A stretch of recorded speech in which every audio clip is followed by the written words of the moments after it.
Well, it's really exciting to be here today and to see so many people from all sectors and the public coming to talk about ending homelessness. So the Ending Homelessness Summit here in North County. I am Senator Catherine Blakespear, and it's my great honor to host this today, this three-part panel. I want to just say a really big thank you to my staff who put this together. Aurora Livingston, who's right here in the front, she really spearheaded this. And if we could all give her a big round of applause. Thank you, Aurora. It's a lot of work to put together Summit, so I really appreciate all the work that's gone into creating this. And I also just want to thank the rest of my staff for all of the support that they gave her as well. So I just have a few announcements. So first of all, we did have RSVPs to capacity. So if you see people who are trying to find a seat, if you could give them room to move in or move over so that they could find a spot to sit, that would be great. I do see some people at the back. If you want to find seats, there are plenty here to sit in. Also, if you do want to post on social media, we would love you to use the hashtag symbol End California, so End CA Homelessness, as part of your social posting. And then I have just finished my first year in the state legislature. So I come from being in local government for 8 years, 6 as mayor of the city of Encinitas and 2 on the Encinitas City Council.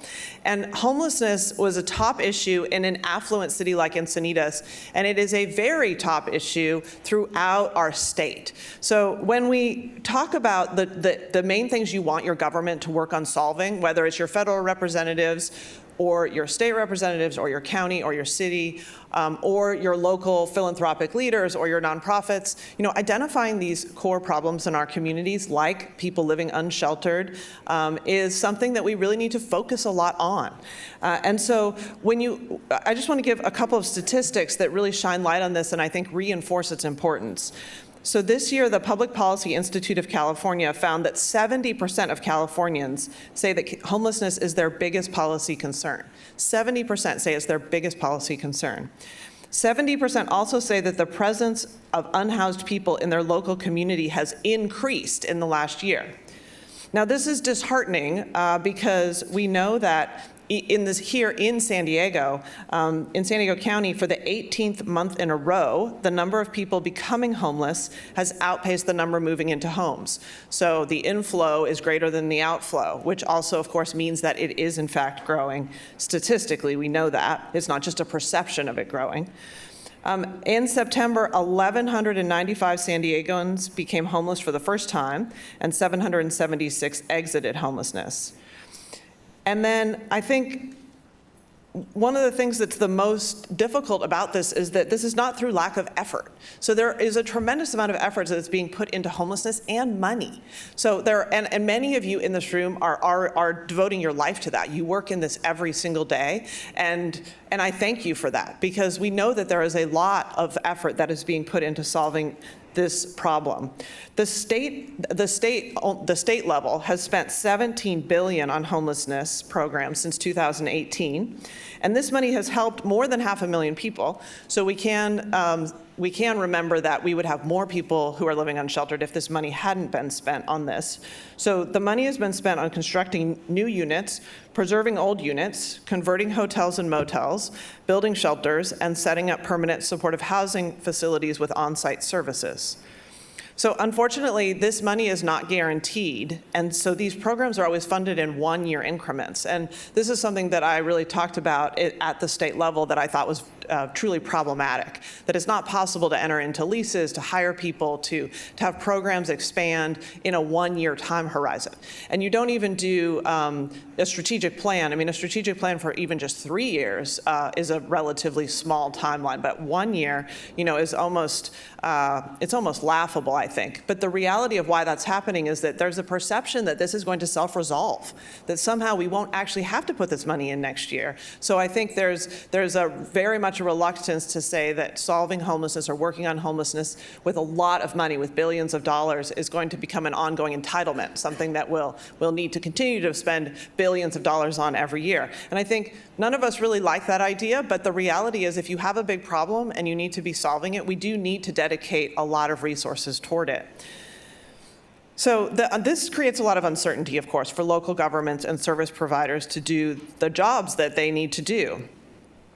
At the state level, I prioritize legislation that would help reduce homelessness and increase affordable housing. We do know that homelessness is highest in communities that have the least amount of affordable housing. That's just a fact. It's not really a debatable fact, it just is. Every study shows that. I introduced, within minutes of being sworn in, I introduced SB 7, which has now become a 2-year bill. So that means that it was not immediately embraced by all my colleagues, which in some ways was not surprising because it's somewhat bold and transformational. But what it was designed to do was to expand what's our current RENA process, which is how we allocate housing units to communities, to make sure that every city was accountable for building homeless serving housing based on their point in time count number. So the point in time count says how many people do we have unsheltered, and then that would mean that we would need every community to be part of the solution. Right now, my perception is that the big cities, there are 18 cities in the state that are doing a lot, and they have really the epicenter of homelessness in their cities. So like the city of San Diego is one of those. But there are a lot of communities that are hoping someone else handles the problem. And meanwhile, they actually do have a lot of people who are living unsheltered in their cities too. And so how do you create that energy and that fire and that sense of obligation or an actual legal responsibility to do something? Because the reality is that people are homeless on city streets and in city canyons and in city parks. And ultimately, land use authority does sit with cities. It does not sit with the state, and it definitely does not sit with the federal government. But one of the things that is really clear to me is that we've distributed responsibility so much so that when we have all these levels of government, nobody really owns the problem. And that's the thing that when I talk about homelessness, I always start and end with, which is who owns the problem? Because the problem is something that we need to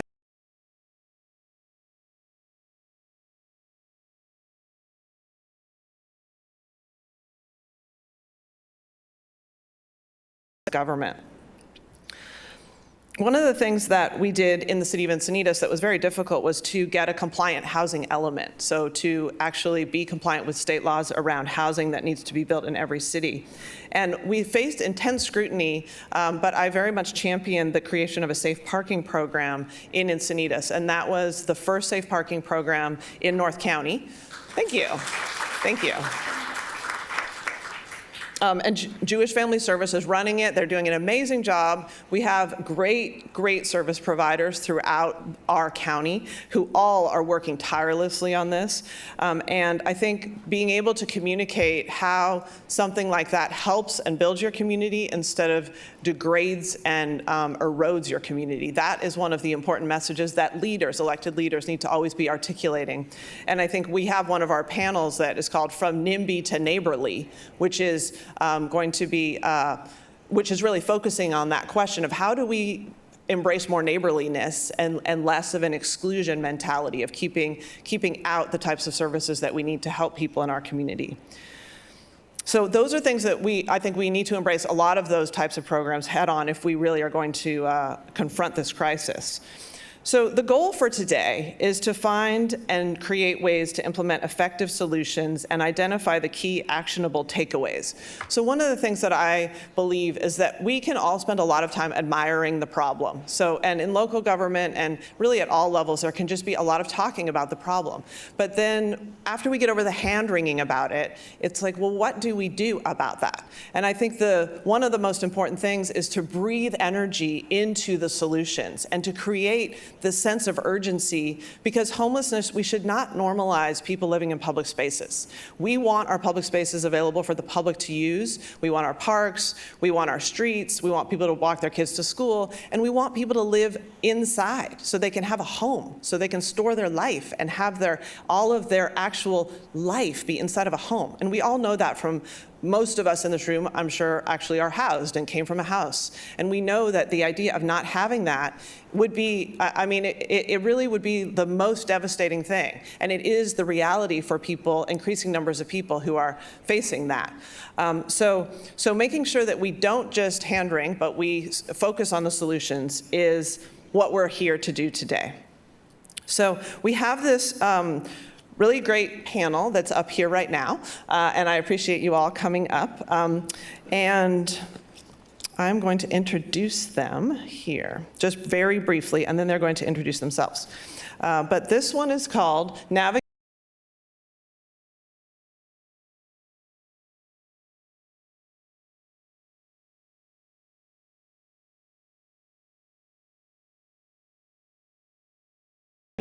From my assessment of them, because I've interacted with them before, they really bring a lot of wisdom and a lot of clear thinking and clear articulation to this question. And so I invited them to be on this panel because I thought that they would really be able to add a lot of value here.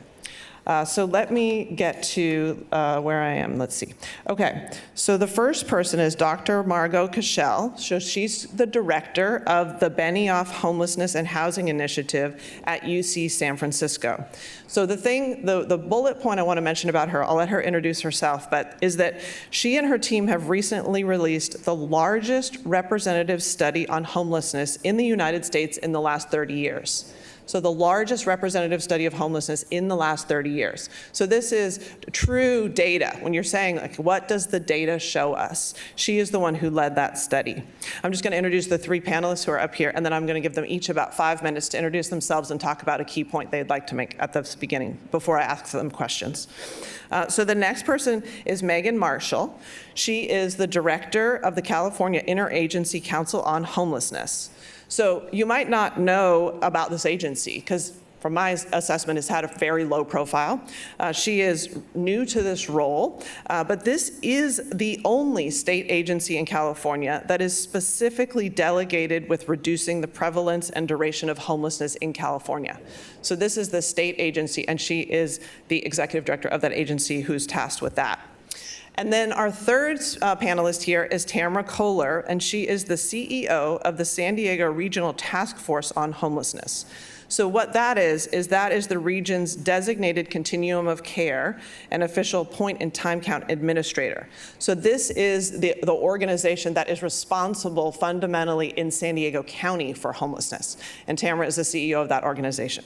So with that, I will turn it over to each of the three of you, starting with Dr. Margot Cashel, to speak for about 5 minutes.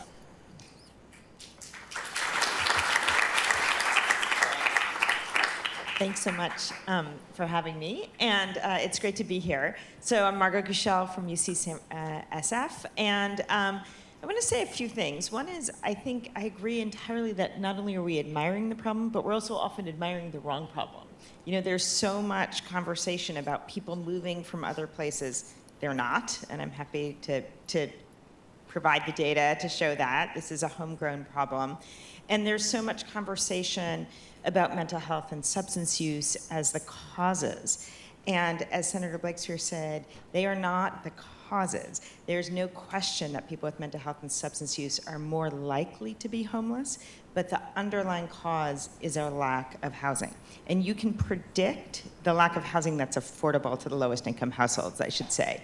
You can predict how much homelessness there'll be in a community pretty much exactly by the disconnect between the cost of their housing and the incomes of their lowest income members. So in our study across the state, in the 6 months prior to homelessness. Wait, can you speak a little louder and Sure. a little bit more slowly so everyone can hear you in the back? Yeah, in our study that was, as Senator Blakespear said, the largest representative study. That means that we used really sophisticated methods to make sure that who we chose to interview was a true representation of all of the adults experiencing homelessness in the state. And so just to put like a pin on some numbers, in the 6 months prior to homelessness, the median household income of everyone who became homeless was $960 a month.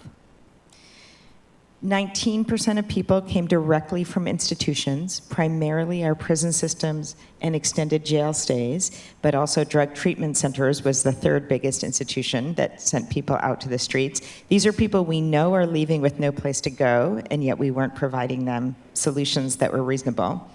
And then of everyone else, 32% came from directly from holding a lease, so like being evicted. Those folks, their household income was $1,400. They were spending $700 a month on housing. And in the other 49% were people living without a lease. These were generally people who had been evicted a year or two before, but were staying with friends or families, trying desperately to not become homeless. Amongst those folks, they 43% weren't paying any rent. Their friend or their family were taking them in. And when you think of that, don't think of a big suburban house, taking in your college kid, but these were 2-bedroom apartments with 13 people in them. Tensions ran high. 43% weren't paying rent, and those who were paying rent, their household income was like $950 a month. So when you talk about $960 a month as a household income, in California, the median cost for a studio apartment is about $1,500 a month, right? There's no way you could afford housing. Obviously, when you have substance use and mental health problems, it makes it harder to be employed. It sort of disrupts your social relationships and a whole bunch of things, so you're more likely to be in that position, and you're more likely to lose out on a brutal housing market. But the problem we should be admiring and solving is a brutal housing market. And then the one other thing I'll say before I pass it off is that this problem is solvable. We know how to solve it. I'm a physician, and I still see patients, and there are some medical problems that I can think of that we really don't know what to do about, and that is just agonizing. This is not one of them. We actually know what to do. And when we do it, when we get the parts of government aligned and we do it, we solve it. And as a proof in point, veteran homelessness in the last decade.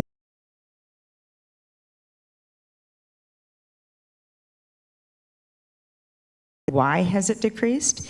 Because the federal government put funds to our veterans, and I absolutely agree that nobody who has served our country should ever be homeless. And because there is political consensus on that, they have put the money towards it. They've followed the evidence-based policies, which is something called Housing First, which now is like people are all upset about and call it a radical San Francisco idea. It was the administration of George W. Bush that sort of put it as, on the market. I don't think in San Francisco we claim him as a radical San Franciscan, but because it was a really good policy. And using that policy, aligning their systems, we have way fewer than half of veterans are homeless today as there were 10 years ago, when homelessness among everyone else is going up, so it would have been worse. And that is just proof in point that when we align our systems, when we put the resources towards it, and we use the evidence, we can solve this problem. Thank you.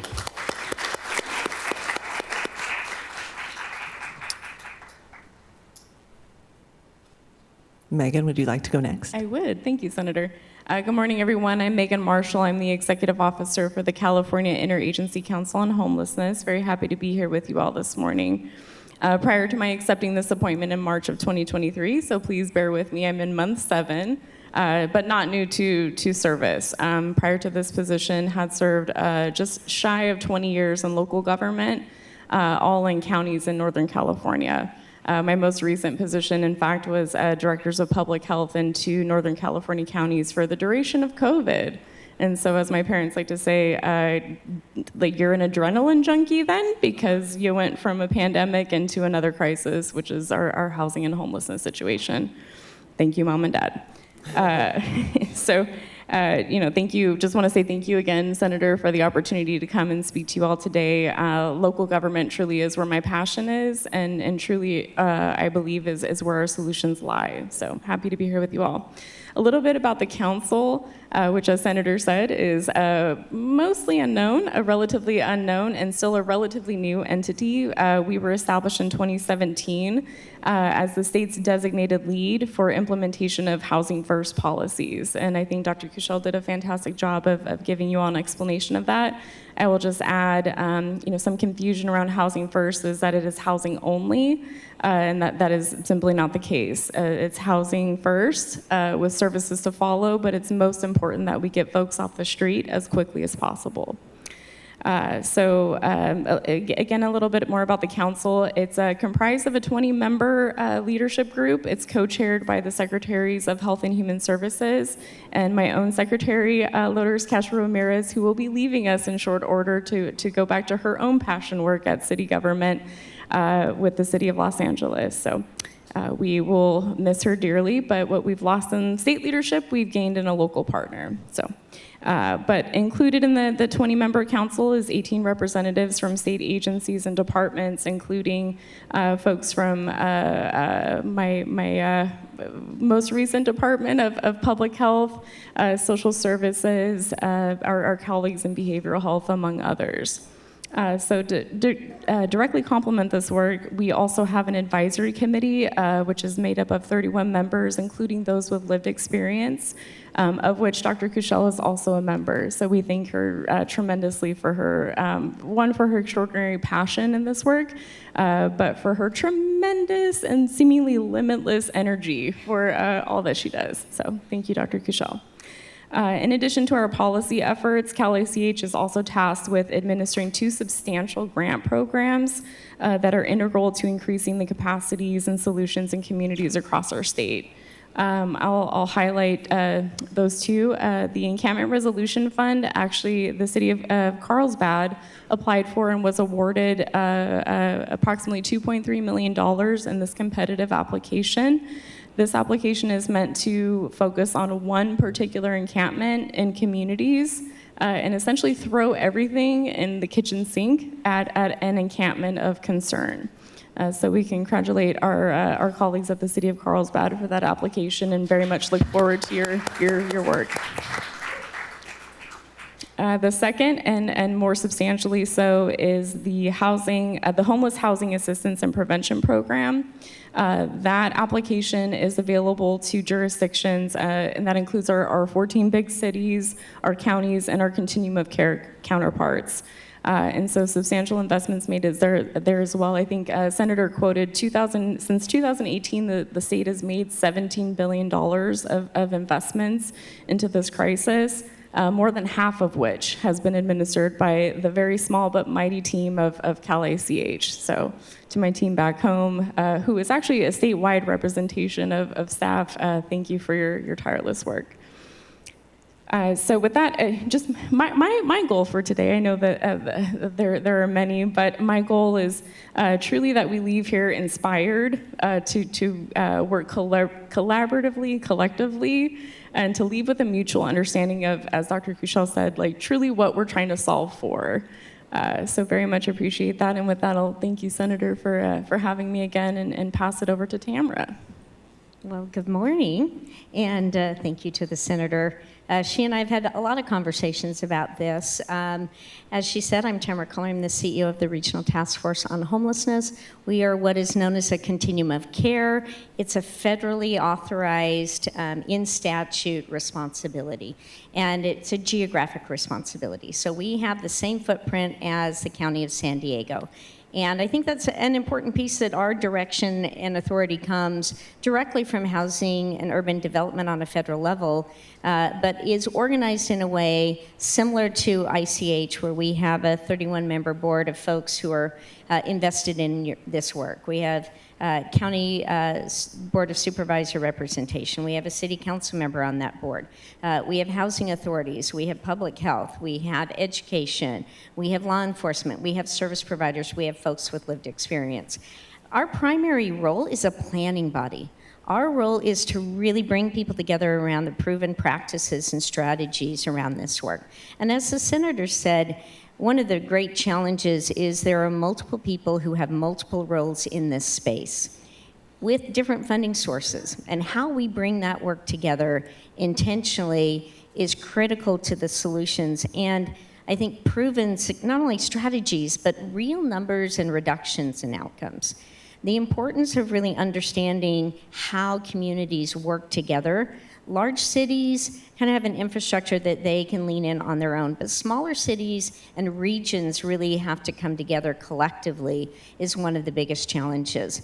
As the senator said, we are over the data around this work. So not only the point in time count, which many of you are familiar with, but we also collect data every single day from all of the service providers, providing everything from outreach to permanent supportive housing in our community. And it allows us to organize ourselves around complete and accurate data. I think many of you have heard that we have an increasing senior population experiencing homelessness in San Diego. The data that we use helps us identify trends. And we started to see this before the pandemic, and allows us to really lean in and organize our funding and inform our electeds and inform the process of where we're starting to see great need, and an ability to help us pivot to address those needs. Out of that focused approach around seniors experiencing homelessness, and I'll give you an example, the oldest individual we found last year in the point in time was an 87-year-old gentleman, unsheltered, experiencing homelessness in the county. That work has led to shallow subsidies for seniors. It has led to an intentional focused approach around shelters that are focused around their needs. So we do a kind of a infrastructure behind the scenes body of work. Some of the data that the senator used is data that we put out. That inflow, first-time homelessness, and the numbers housed comes out of our organization, and we put that out very intentionally, somewhat to level set where the challenges are, but also that there is continuous success in this process. We know that people's homeless experience is solved every day. We're housing hundreds, sometimes almost close to 900 people every month in this community. There are other communities that would be envious of that level of success, right? We are showing that homelessness is solvable, but we're also showing in a high cost, high rent, low vacancy community that more people are experiencing homelessness every month than the system has ever had the capacity to meet those needs and serve.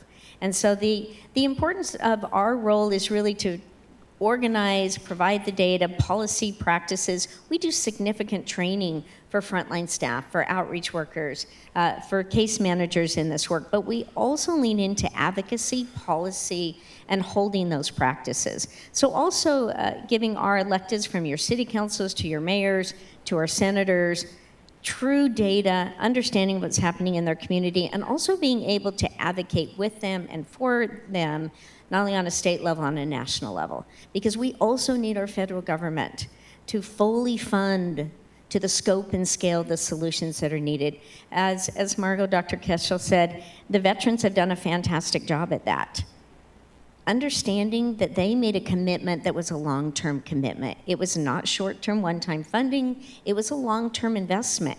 And it has proven successful over time because it comes with housing and supports from the Veteran Administration. So I think if there's one point I would like you to take away is if we can organize around leadership that can get us to a scope and scale. This is a long-time problem. We're going to need long-time commitment and focused approach and strong leadership that can lean into this is a housing issue, but it also is a sheltering issue in our community, and that we need to come together under those proven practices, and we need to fund things at a scope and scale that will hold for a long period of time. Because it took us a long time to get here, it is going to take a level of scope and scale of an investment over an extended period of time to reduce the numbers and get the housing stock, get the supports that we need.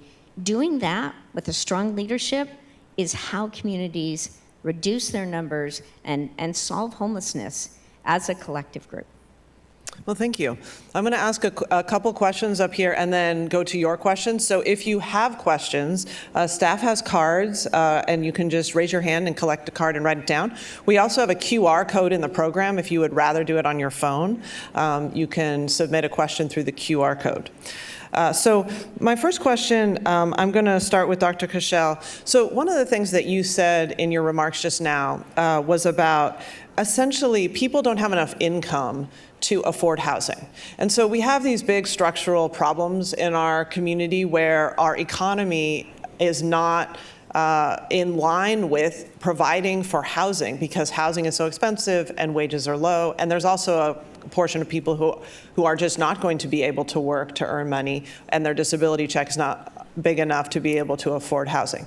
So The question is, do you see a solution? I witnessed at the state level a social housing bill, so like public housing, that the idea of providing housing for people who would need it, and that doesn't seem to really be taking off. The reality is that most housing is provided by the private market. So we don't actually build a lot of public and social housing. There's a small percent, 10% or so, that would be available for deed restricted affordable, but the number of people in that category is so much bigger than the number of units. So given these big structural problems, I wanted to ask you, Dr. Kushel, what do you see as in the future, the solution for that huge delta?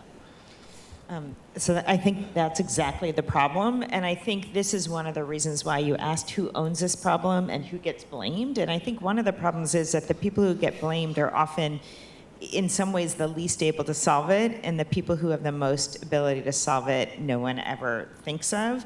There's plenty of blame to go around. Local governments control zoning and, policing and certain other things that can make this problem a whole lot worse, and have certainly in California really constrained our housing supply and things.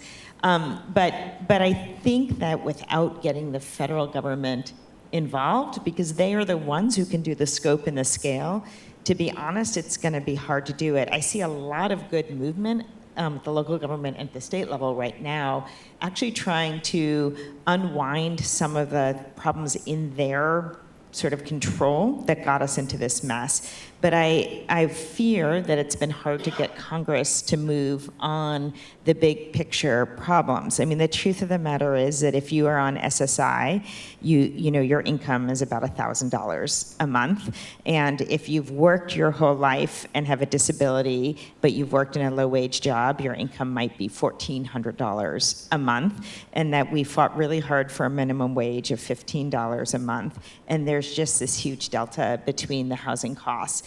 Only 1 in 4 people in this country right now who qualify for our main form of rental subsidy, because in the US, we've sort of decided to do this in the private market and not to do social housing. And that's sort of a policy decision that was made, which is that the main way we're supposed to do this is that there's something called a housing choice voucher. It's sometimes called Section 8.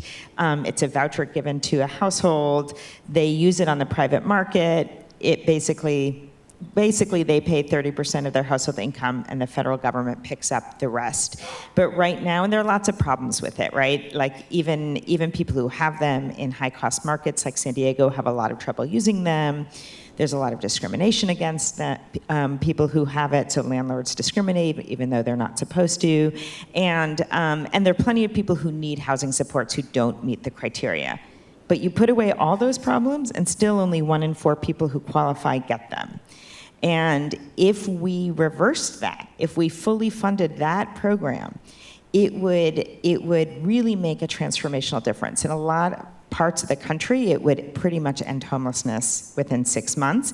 In places like California, it wouldn't get us out of the mess this quickly because we don't yet have the housing, but it would provide a way for people when we build housing. The biggest problem is that there's no operational costs. And as Senator Blakespear said, all of the increments are like 1 year, 1 year, 1 year. So you can't keep housing going that way. And so the state has done a good job, pulling down federal funds and local funds and being creative and creating some new housing. We need to do a lot more of that. But ultimately, we need the ongoing operational costs. So I guess I feel like everyone needs to be rowing in the same direction. I would love to see social housing. I don't know that it's in the DNA of the US. I just don't know that we're ever going to get there. And we want to rely on the private market to do it. But the private market cannot solve this problem without getting more subsidies. San Francisco just opened up their wait list. Every couple of years, they open it up. It's open now for 2 weeks. Everyone is rushing to get on it, and it's about a 10-year wait once you get on it. And then they close it, and then they don't even let you sign up for the 10-year wait list for a couple of years. And sometimes they open it for a day every couple of years. So this is sort of one of the many problems we have. I would love to see social housing. I'm not sure it's politically viable, but something that could be politically viable is creeping up from that 1 in 4 to closer to fully funding that would make an enormous difference. Okay, thank you. And I'm going to ask the same question to the two of you to respond to. And it's a somewhat provocative question, so I just want to say that out at the beginning. So I've begun to hear the term from the critics of the money we're spending on homelessness, that this has become a homeless industrial complex. That the things that both the regional level and the state level are doing are, I'll just refer to some of the things that you talked about, both of you talked about. So 20-member leadership board, education, meetings, advocacy, data collection, planning body, that these are all necessary groundwork, but then it's not sufficient to doing anything. So basically the idea is that there are a lot of jobs and a lot of effort being expended, but then what? Like, then what is the solution that comes from all of those things that are happening? So I just wanted to see in your minds, when you're thinking of, we do all these things that create this, but then what is the actionable part that comes from that? How do you respond to the concern that all this money is creating a homeless industrial complex? If I can begin, I would just add to what Dr. Kuchel shared with that I think the absence of use of data-informed practices is a huge gap. This was true at my service at the local level as well, but definitely see it in my position with the state. We do a lot of feel-good programs. We think family shelters are fantastic. We think women's programs for children are fantastic. But we need to employ and deploy data to inform our investments. Just because something feels good or looks good does not mean that that's what this particular community needs at this particular point in time. And so what I'm most looking forward to in this upcoming fiscal year is actually our grants will be transitioning. Cal ICH was never intended to be a grants administrator. It was intended to be a thought partner, a policy implementer, particularly for those at our local level. And so with grants administration transitioning to the Housing and Community Development Department, that frees up quite a bit of time for us to get back to the work that we were legislatively tasked to do. And so one of which is the use and deployment of data to inform local decisions. So just to add on to what Dr. Kuchel said, very much looking forward to the continued development of our state's data collection with our COC partners from the Homeless Management Information System, which is the data collection I think that Tamara was referring to a bit earlier. So who are these folks? What are their experiences? What are the gaps? But I think the fact that it took 30 years for a large study to the extent that UCSF and with Dr. Kuchel's leadership has available data, that says a lot. We're talking about very, very old data in a statewide instance, and that's, to me, unacceptable. So would offer those thoughts. Thank you. Well, I always appreciate with the senator because she says the things out loud that some people don't. So this homeless industrial complex is something that I think is a misunderstanding of the way that the system works. And at the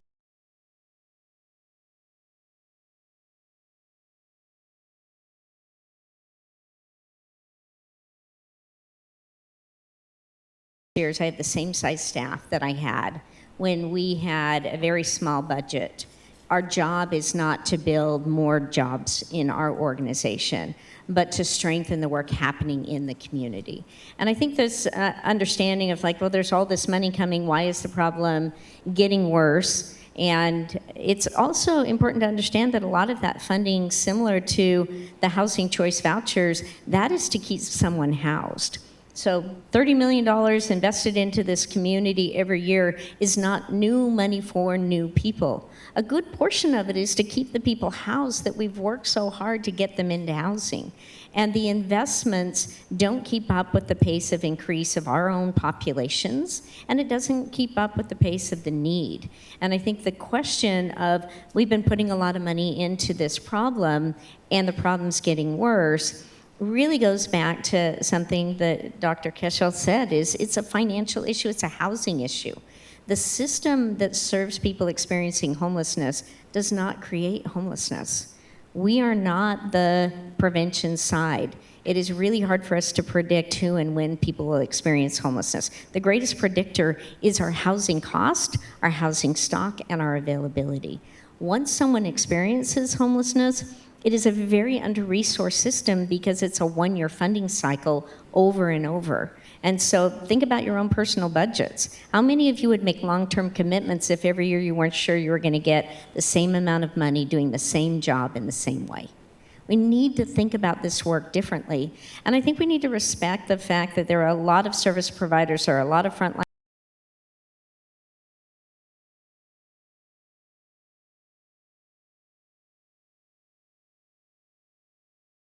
at work. That means people finding landlords. That means, administrative staff that have to cut the checks, that have to do all of the paperwork behind that.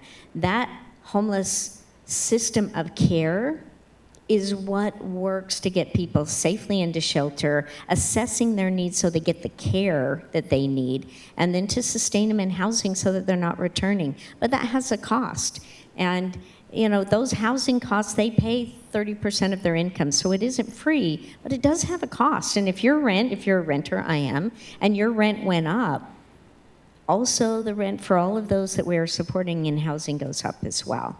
So I think it's important to understand that we are investing in keeping people housed. We're investing in ending people's homelessness. But every new round of funding maintains a lot of the work that is already existing, which is why it's more of a need on a federal level. We're not growing money to have better conversations. We're needing funding to meet the needs of the folks that we're seeing in the numbers that are going up. And a lot of that funding is used to do things like sharing data with the state. There's a technology issue that we do. There's places and spaces that we do this work in a really intentional way. So I really appreciate the question. I think it's important that we level set, right? It's not like every year I get a whole new group of homeless individuals, and those that we served last year graduated out of our class, out of our funding cycle.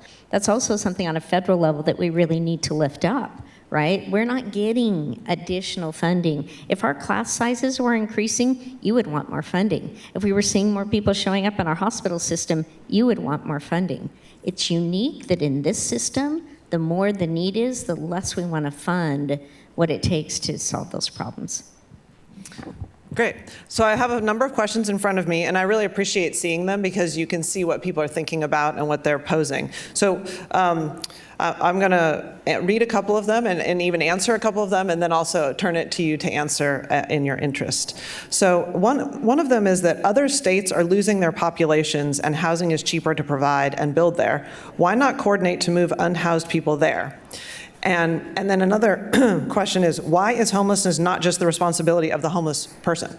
And I guess I would just say to the first question that I think, have a system that is rooted in fundamental rights to decide what kind of life you want to live. So we don't have concentration camp type of systems where we move people to other states to live in places. We let people decide where they want to live, and people go homeless in the communities that they worked.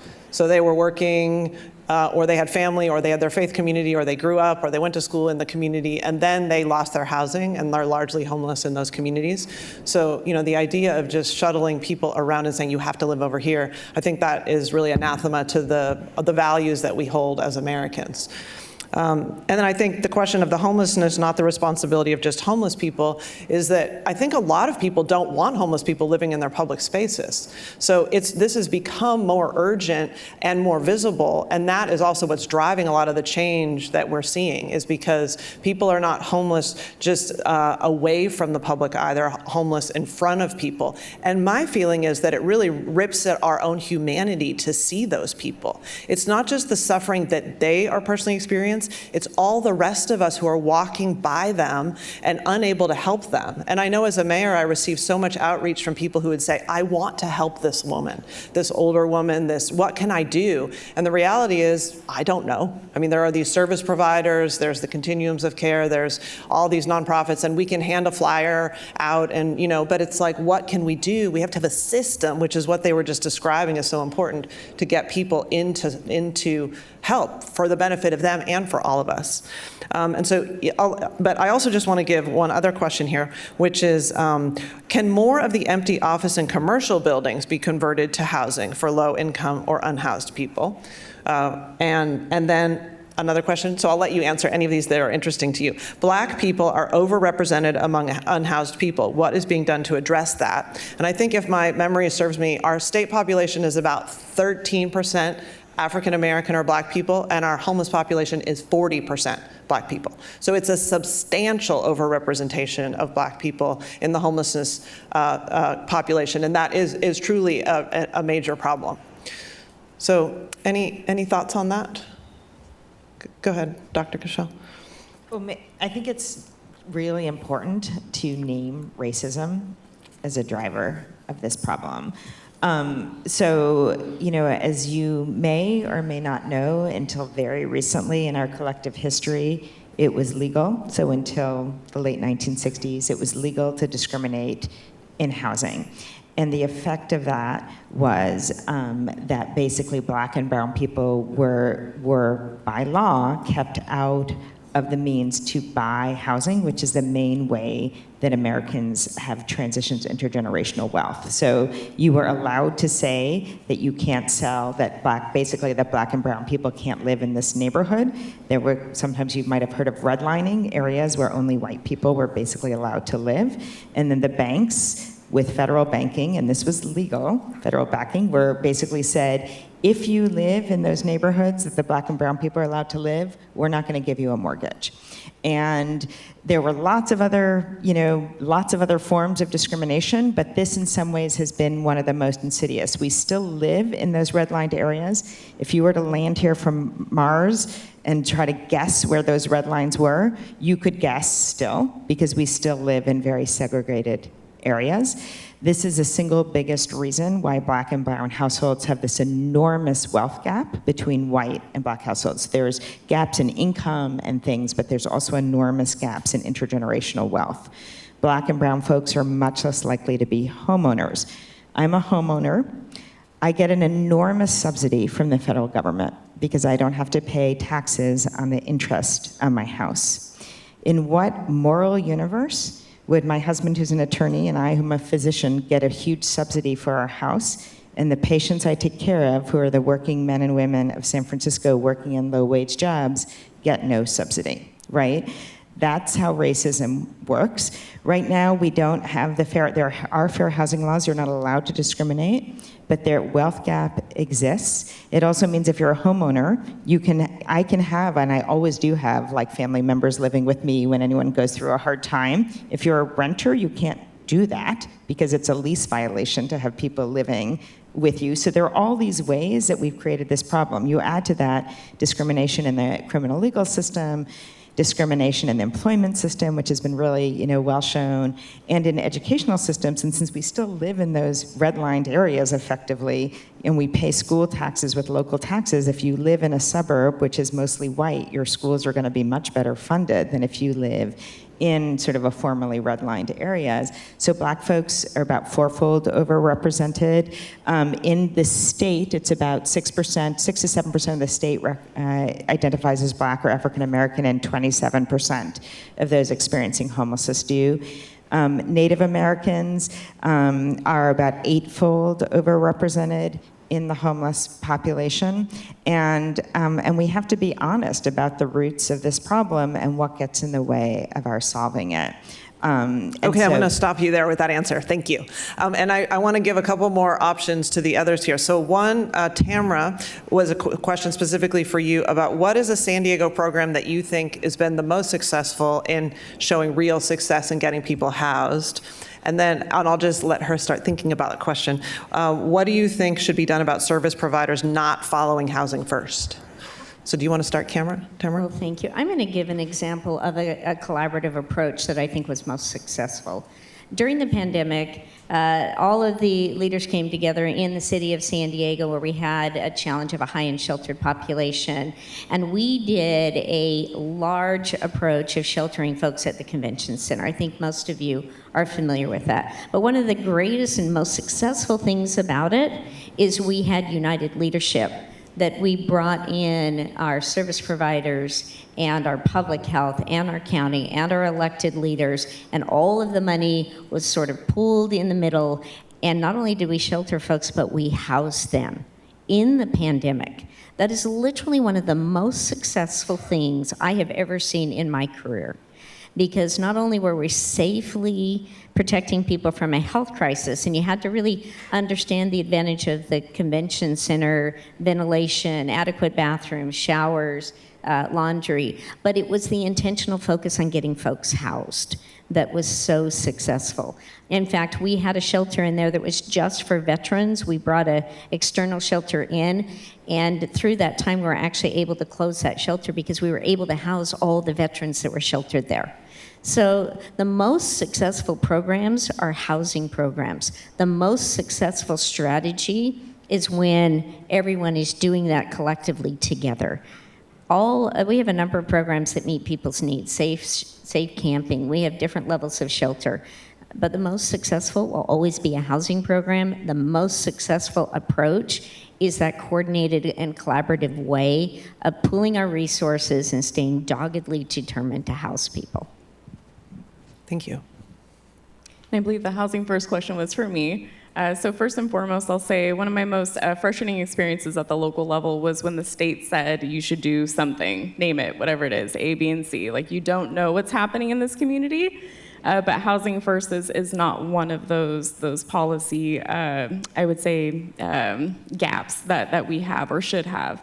California is a housing first state. We have committed to that in legislation and statute.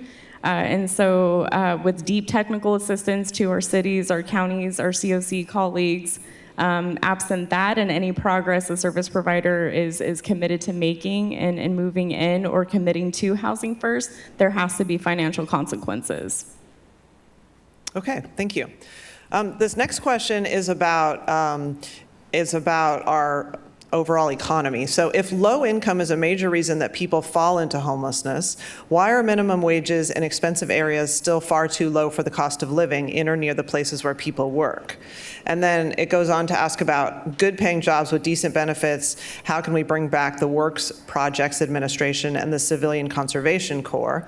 And I guess planting trees, et cetera, et cetera. So I guess I'll just say a few words about this question. So at the state level, we have a number of bills that do talk about raising the minimum wage. They almost always come from the labor side in the labor Chamber of Commerce split. So those bills are frequently labeled as job killers, and they are hotly and heavily debated. So right now, California has among the highest, if not the highest, minimum wage at $15.50, I think, an hour. And then there were several proposals that talk about specific industries, so like fast food workers or healthcare workers having higher minimum wages of $25 or other numbers. And the reality of that politically is that there are the businesses that the hospitals who were opposed to that, the healthcare industry saying we can't afford that. We don't want to have hospitals closed and healthcare deserts because we pay people more money. So these are very wrought discussions. It's not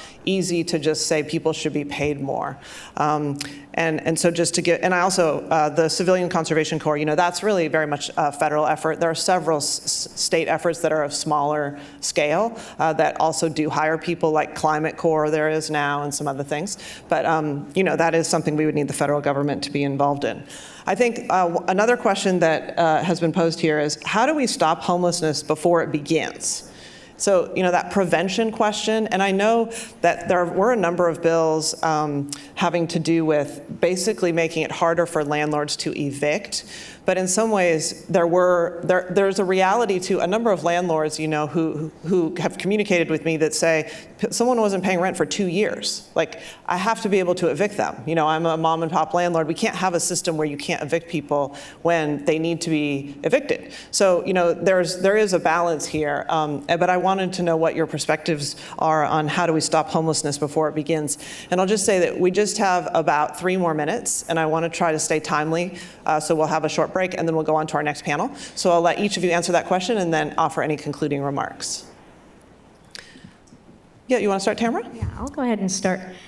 Preventing homelessness, one of the things that Dr. Keschel said is a majority of people who experience homelessness were actually not paying rent before experiencing homelessness. They were with a family member, someone who's paying rent, and income was always the issue, right? That they're unable to afford it. So prevention is really hard to predict. Some of the best predictors is you've had a previous episode of homelessness. So that's why it's important for us to stabilize folks. We also have some places around exits from institutions, juvenile justice, foster care, any of our criminalization. They have high levels of homelessness, so there's some work being done there. But I think the challenge with prevention is, but for a number of different things, I probably would never experience homelessness, even if I lost all of my income, because I also have family that own homes that I could live with. So prevention is very hard, but is critical and important. It means finding the right folks who are very vulnerable. That is going to be our aging population. That's going to be those coming out of those different institutions where they don't have the level of support that some of us have, and the importance of that. So prevention is tough. We've tried for years to lean into prevention. We'll continue to do that, but also keep our eye on the fact that we have a responsibility to those that were not able to maintain their housing and are now experiencing homelessness. And I will tell you, every single person I've ever talked to that experienced homelessness didn't expect that they were going to experience homelessness. So it's not like they're saying, hey, I needed a prevention. It happened slowly and then super quickly. Thank I you. appreciate that, Tamara. I would just like to add, I mean, I think we have immediate opportunities with our colleagues in institutional settings, for example. And so for the state, that's our counterparts at the Department of Rehabilitation and Corrections. At the local level, that's our local jails, that's hospitals, that's skilled nursing facilities. It quite literally is a captive audience. And so again, using data to inform where our investments go, using the figure that Dr. Kushal cited, 19% of folks leaving institutions contribute to the overall unsheltered population in California. That's 19% of folks who we have an opportunity to engage with before they hit our streets.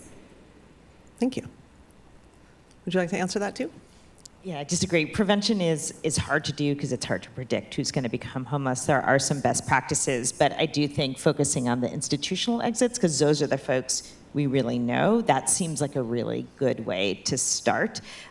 It's hard to do. It can be done, but You're talking about incarcerated when you say incarcerated folks, but also people leaving other forms of institutional care. So jails and prisons, people leaving drug treatment programs, sometimes people leaving hospitals. It showed up less than we thought it would, but certainly other nursing homes and things. Folks who we know are exiting things and we know have no place to go, that's sort of a better way. Because to make prevention work, it needs to be effective. You need to do the right things to prevent it, but it also needs to be what we call efficient, is that you've got to target the people at highest risk.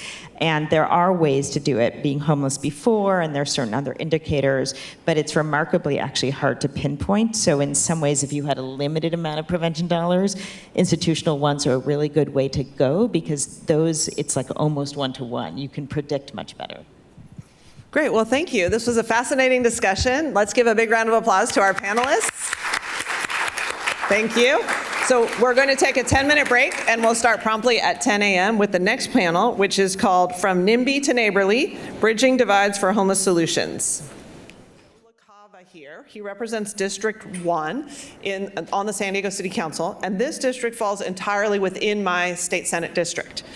So he has been a community leader on housing issues, serving on the City Council's Land Use and Housing Committee, and advocating for the use of publicly owned land to deliver the affordable housing our region so desperately needs. He's also emphasized the importance of connecting unhoused San Diegans to support systems, and has advocated for shelters to meet the unique needs of individuals as they move forward on the path toward permanent housing.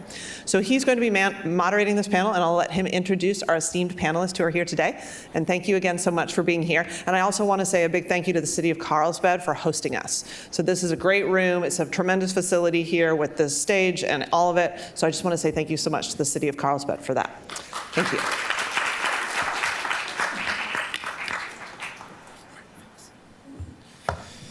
All right. So, good morning. Pretty good first panel, right? We kicked it off on the right way? Yeah, that's worth clapping about.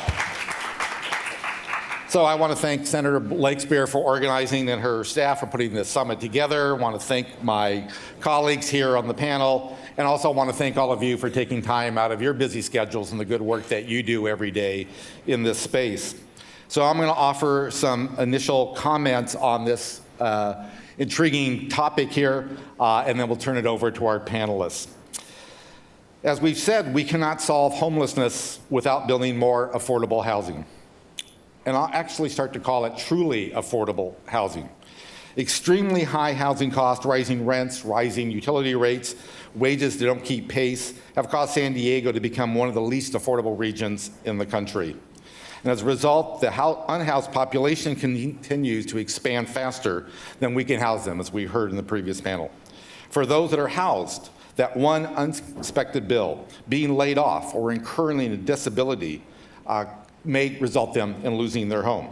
For our seniors, that fixed retirement or no longer having an extended family means that their safety net is full of holes and results in the fastest growing segment of our first-time homeless. For those with means, staying housed can mean being forced to move inland, where housing is more affordable, or across county lines, or even out of state. There are many challenges to delivering housing for those that are homeless and are most vulnerable. This panel will focus on one aspect: resistance to building income-restricted housing in high-opportunity communities. Housing where there is better access to jobs, better transportation, and public amenities that most of us take for granted. In too many communities, the Not in My Backyard and the famous NIMBY movement continues to be a barrier to building more affordable housing. And that's what we'll explore. Opponents resist truly affordable development through lobbying and litigation, often claiming that increased development will harm community character, strain infrastructure and public facilities, damage the environment, displace existing residents, and negatively impact traffic. However, if we want the region's working and middle class to continue to live here, if we want our children and grandchildren to live nearby, if we want firefighters, police, lifeguards, teachers to live in the communities they serve, if we want to move individuals and families off our streets and out of our canyons, we need to have, and we want our shelters to be temporary, then constructing mixed income neighborhoods is critical. And that's why we need to have a serious conversation with our communities about the consequence of not doing our part to curb the costs and to curb the crisis. I'm excited for the panel we have here today to share their expertise and perspectives on what we are doing and where we go from here. So I want to welcome the panelists. I'll give a brief introduction and then allow them to introduce themselves one by one. I want to welcome Lisa Jones, who is the Executive Vice President of Strategic Initiatives at the San Diego Housing Commission. Stephen Russell, President and CEO of the San Diego Housing Federation, and Kelsey Brewer, Senior Director of Business Development and Government Affairs at Jamboree Housing Corporation in Orange County. So now we'll start by turning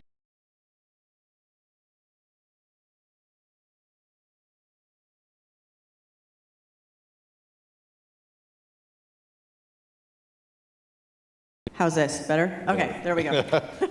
Just have to have it right up there. So just to give a very brief overview of the San Diego Housing Commission, the San Diego Housing Commission is a public housing authority. What that means is that we provide about 17,000 housing choice vouchers throughout the city of San Diego for persons experiencing low income or extremely low income. We also are a real estate development and finance agency, so we help spur affordable housing production through funding availability for gap financing, as well as making vouchers available to help bridge the gap in the financials for projects. And this is really focused on folks that are making less than 30% of the area median income, so very low income. We spend a lot of time working in homelessness as well. We oversee many of the City of San Diego's shelter programs, rapid rehousing programs, prevention programs, any crisis response really related to homelessness. So that's our background. But we spend a lot of time thinking about and figuring out how to address NIMBYism and what that really means. And when I think about that, I think about confronting our own misunderstandings and our own lack of information, and frankly, our own lack of transparency as a culture. We don't talk about it when things go wrong in our own homes, or in the homes of our parents, or our kids, or our brothers and sisters. Almost everybody here knows somebody who has experienced homelessness, or at minimum, a housing crisis. Those people that are experiencing homelessness today were once housed. They were your neighbors. They come from all walks of life. They are our seniors, our college students. They are the folks that are often the backbone of our communities and our economies. They are your Uber drivers. They are your dental hygienists. They are your veterans. So these aren't somebody else. They're us. And they're living in your communities today, maybe in a housing crisis, maybe just on the edge of whether they can pay their rent or not, and 2 months later are experiencing homelessness, like that 87-year-old that Tamara Kohler mentioned earlier today. So when I talk about NIMBYism, we really have to talk about ourselves. We need to elevate the fact that we live in an extremely high rental market, and there are lots of folks out there from all walks of life that are struggling. And when we think about it that way, I think it becomes more comfortable to accept that affordable housing can, should, and is happening everywhere. There is naturally occurring affordable housing, which means that the rents are just surprisingly low, oftentimes small landlords that are keeping their rents low, and they're in your high-end and your lower-income communities. Our vouchers in the city of San Diego are everywhere. They're in La Jolla, they're in Claremont, they're north of the 8, they're south of the 8. People in extremely low income, people previously experiencing homelessness, are already in your communities. And when we make a very significant intention to embed a permanent supportive housing project, so a housing project that serves people previously experiencing homelessness in a community, we tell you about it. We have those conversations. We talk about what it means. Our goal as a commission is to embed within that community and become part of it. These are our neighbors. They were your neighbors before, they'll be your neighbors again. There's an opportunity to get to know these folks and their experiences and to embed in a community. We generally start community meetings that happen once a week for the first 6 months of a project, and everybody's concerned and everybody's scared and nobody knows what it means, and then they get to know us and they get to know people and they get to know the households and the residents that are living there, and then it's once a month, and then it's once every 6 months, and then it just becomes, business as usual. So I'll leave on that part of NIMBYism is actually talking about ourselves and our own stories and the stories of our families and friends, so that we are normalizing the fact that we live in a very high rental market, and at one time or another, anybody could experience that challenge. Great, thank you, Lisa. We'll just go down the line. Stephen, 5 minutes on your perspective. Okay, thank you. My name is Stephen Russell. I'm president.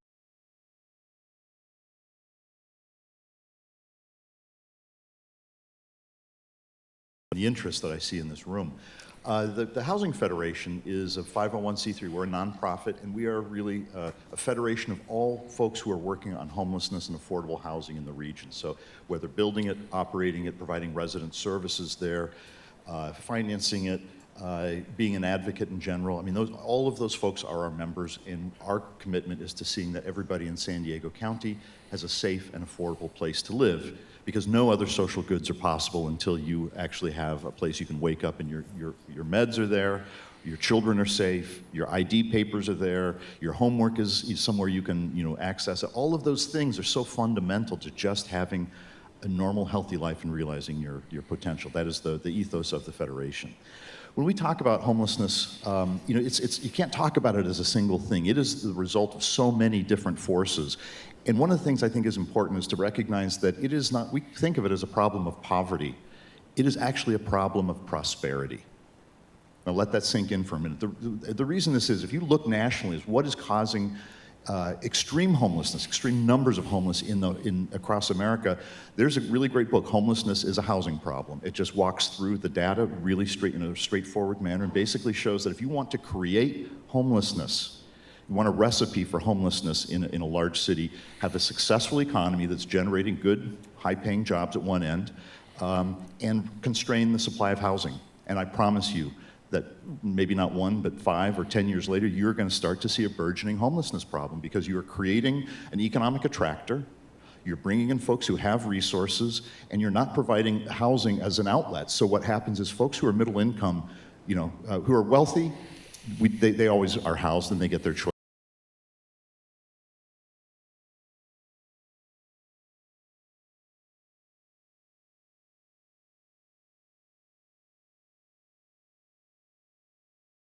It might be in a more obsolete building, but they will be housed.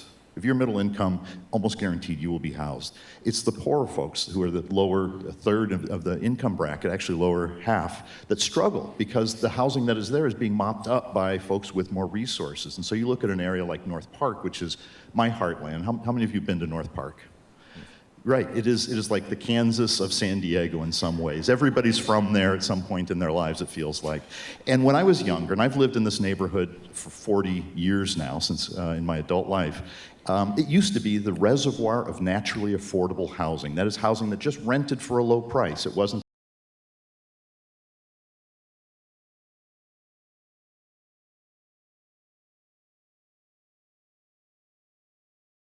seen as benefits, they were actually seen as detrimental. They're now actually where people want to live, is in these vital areas.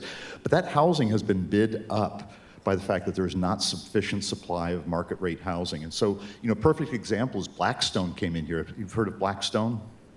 Beautifully named. I mean, they named it after their own hearts, Blackstone. They have an ethos on their website. They say they pick up rental properties with great upside potential that they will convert into higher rents and return great profits to their shareholders. They disclose that because they have to. They have to tell honestly what their method is. They recently, 2 years ago, bought 6,000 units in one transaction for $1.5 billion cash and set about methodically going through each of these apartment complexes and upgrading just enough to supersede the California rent control laws that say you can't raise rents unless you're doing substantial remodeling. They know exactly what that entails. They do exactly enough work to make sure they can raise the rent, and they put them back on the market at up to 40% more than what they were renting before. That process, that's in one big transaction, a process that has been happening at an incremental level across the entire region, and that housing never becomes affordable again. So folks who say, well, just build enough market rate housing and then it'll be cheap again. Well, no, I'm sorry, Blackstone paid X for this, right? They paid $500,000 a door, or $350,000, whatever it was. They have to charge enough to cover that mortgage, whatever they've borrowed on that. That rent is never gonna come down to $300 again, right? Short of a zombie apocalypse or some other meltdown. So recognizing that there's no way that the market is going to produce the housing that someone at 30% of the area median income, someone living on SSI, someone living on their retirement, the market is never going to produce that. So we have to come in with subsidized housing. That is what we do in the Housing Federation. It is our folks who build the affordable housing that is subsidized by the state, and what we call permanent supportive housing, which is housing for very low-income individuals who have been chronically homeless that is coupled with actual services to make sure that they stay housed. These are investments we have to make. They're very significant investments, but it is the only way that we're going to help folks who have fallen off the ladder. And again, I want to go back to what Lisa said. Who are the people who are homeless? In North Park, there used to be these little shops, a sewing machine shop, a little check printing registry place. Businesses don't even exist anymore in some cases. They worked their entire lives in the shops and in the stores and the banks and the insurance agencies in San Diego, and thought they could retire in the community they had served their entire lives. And now they're being told the rent is going up, you have to go somewhere else. And they're ending up on the streets in outrageous numbers. So recognizing who is homeless, that it is our community who is becoming homeless, is probably the first and most important thing when we talk about NIMBYism, is to recognize that these are our people, and again, that this is not a problem of poverty. It is poverty on the part of the individual. Poverty is a cofactor, just like being black and having lower income, having mental health challenges, having a tendency toward addiction. All of those things are cofactors. So when it's like a game of musical chairs. When the music stops, there's not enough housing. Everyone sits down, but the guy who's there with a cast on his ankle, he's not going to get to the chair in time. Are you going to say, well, broken ankles cause homelessness? No, there's a shortage of housing, and those who are most vulnerable are going to end up without the housing. Once we recognize that it is really just a housing shortage, we can begin to have dialogues about how we reintegrate more housing into our communities and in ways that really benefit us. And the last thing I'll say, because I think I've got like 5 seconds, is when I first came out, I was living in Hillcrest, 19 years old. The restaurants were staffed by folks who lived upstairs. And it was great because you could be an actor, a waiter, a student, or any number of low-income jobs that you could live in the community that you served, and it was perfect because you were not burdened trying to get into town, get to your job. So we can talk more about who is homeless, but let's understand it is us, and it is the people who serve us the people who share the world with us. And that's the first step toward overcoming NIMBYism. Great, thank you. Before I pass it, I do want to note the most controversial statement you're going to hear today is that North Park is like Kansas. We just. The Midwest of San Diego. Kelsey, you come from Orange County. What's the perspective up there and the success that Jamboree's had? Absolutely. Well, good morning. I'm going to try to be as high energy as possible because I'm actually exhausted. I woke up at 2:30 this morning in Washington, D.C., got on a flight to come be here with all of you, was back there doing some advocacy work. We're working with Congress on improving the tax credit and getting more resources specifically to the state of California to address all of the issues that we've talked about so far. But I'm really excited to be here. As a developer, NIMBYism is something that we think about from the start of a project to completion of a project. So I do work for Jamboree Housing. We are based in Irvine, but we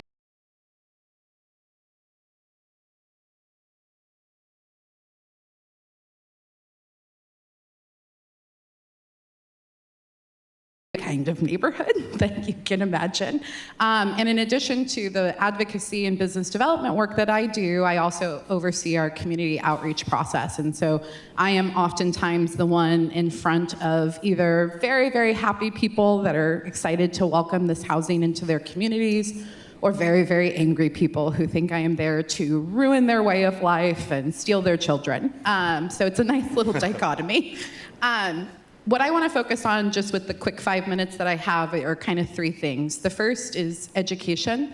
I think my co-panelists have already really covered the need for education specifically on who is homeless, and I think an earlier panel today might have covered what I like to always focus on, which is why do people become homeless?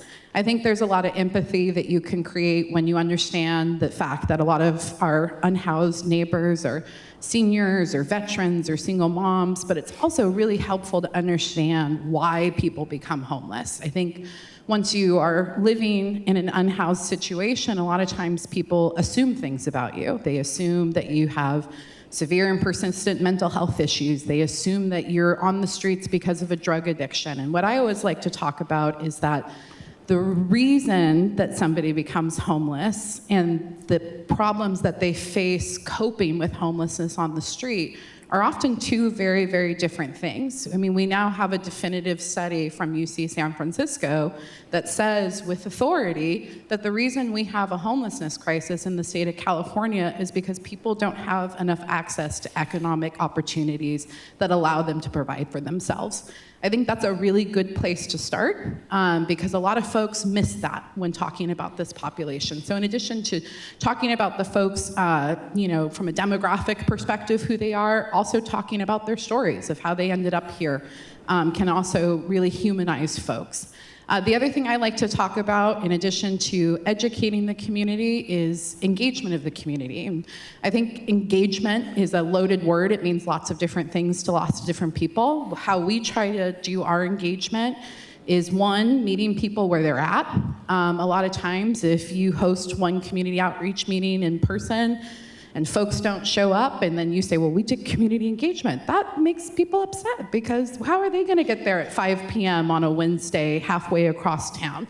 And so really thinking about who you're engaging and how you're meeting them. So that means a lot of times, I have one of my staff members here, Derek Gaffney, who coordinates all of our outreach. He will go sit in coffee shops with groups of neighbors. We will go to churches on Sundays after they're done with their sermons and talk about our projects. We will go to the Kiwanis Club and the Rotary Club and all these different organizations that we know are a fabric of the community, but maybe can't be at a specific time in a specific place. That doesn't mean they aren't worthy of our engagement in the process.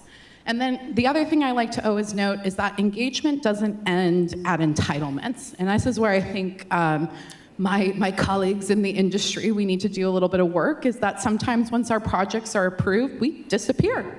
no one hears from us until the building's built and we're having the grand opening and all the electeds are coming out. So one of the things that we really focus on is how can you engage in community throughout the process? How can you provide them with updates? And that may sound troublesome, but we've learned how to do it digitally at Jamboree. So every single one of our properties has a dedicated community outreach and engagement page where folks can submit questions throughout the development process.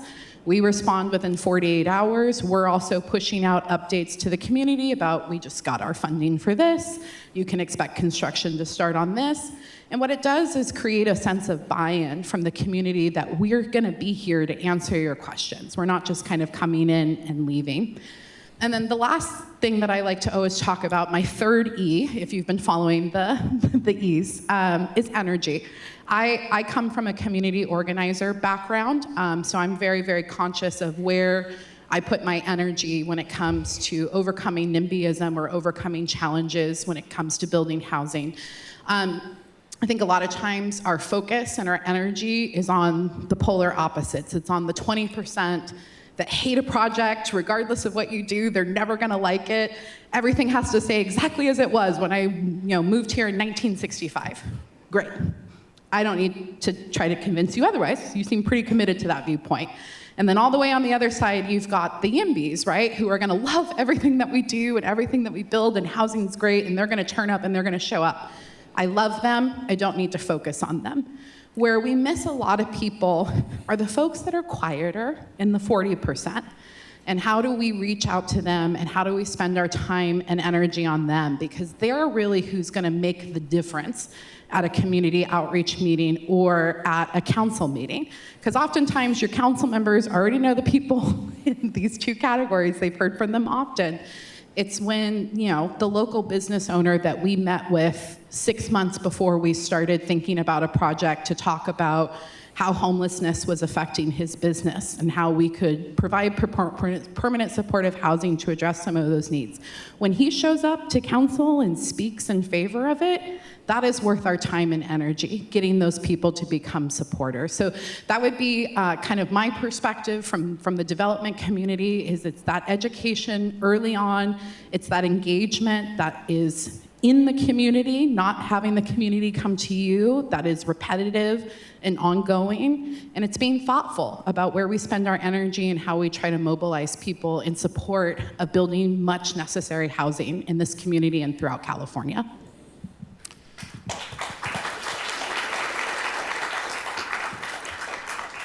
Thank you, Kelsey. I really want to emphasize your point about staying engaged with the community even after you get your entitlements.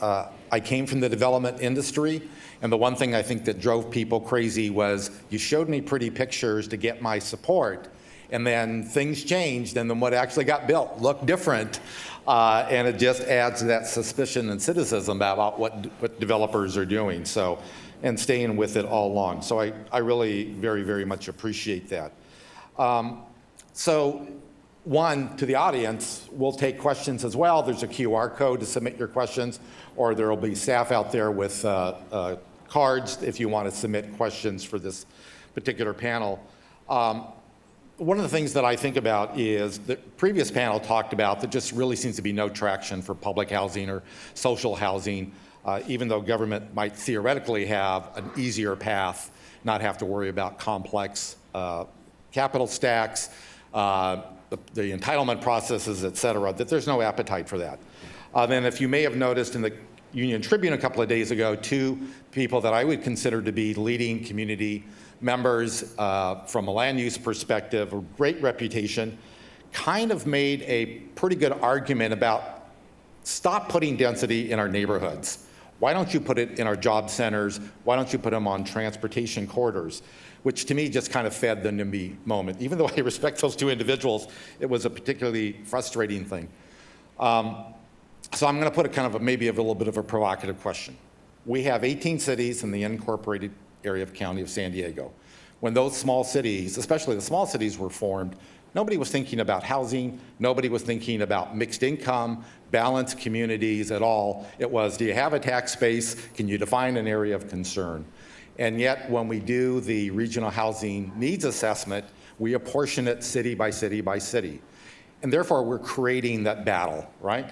A community that has largely been built out, a community, especially our coastal communities, and you know who you are, that if you do upzone your properties to that magical 30 dwelling units per acre or more, who's going to come in there? Not the affordable housing developer, because they can't afford the price. The market rate comes in and boom, your opportunity for some kind of density disappears.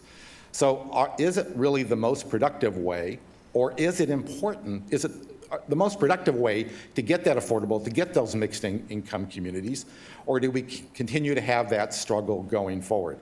So I'm going to go to Stephen, who's probably a little more intimately in this conversation. Yeah, so I think, first of all, the housing crisis is calling for many solutions. And so anybody who says the answer is X is missing Y, Z, A, B, C, D, and all the way back to Z again. There are so many things that have to be done. Things like accessory dwelling units that we call soft density. Actually, contributed 24,000 units last year in the state of California. It was a record. We've never seen that number.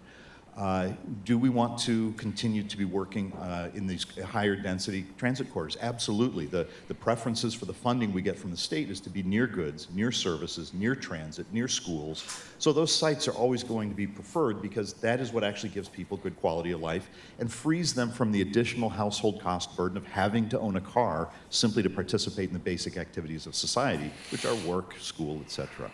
So I don't think we want to back away from holding cities accountable, though, for delivering on their regional housing needs. They do have power to figure out how they do it.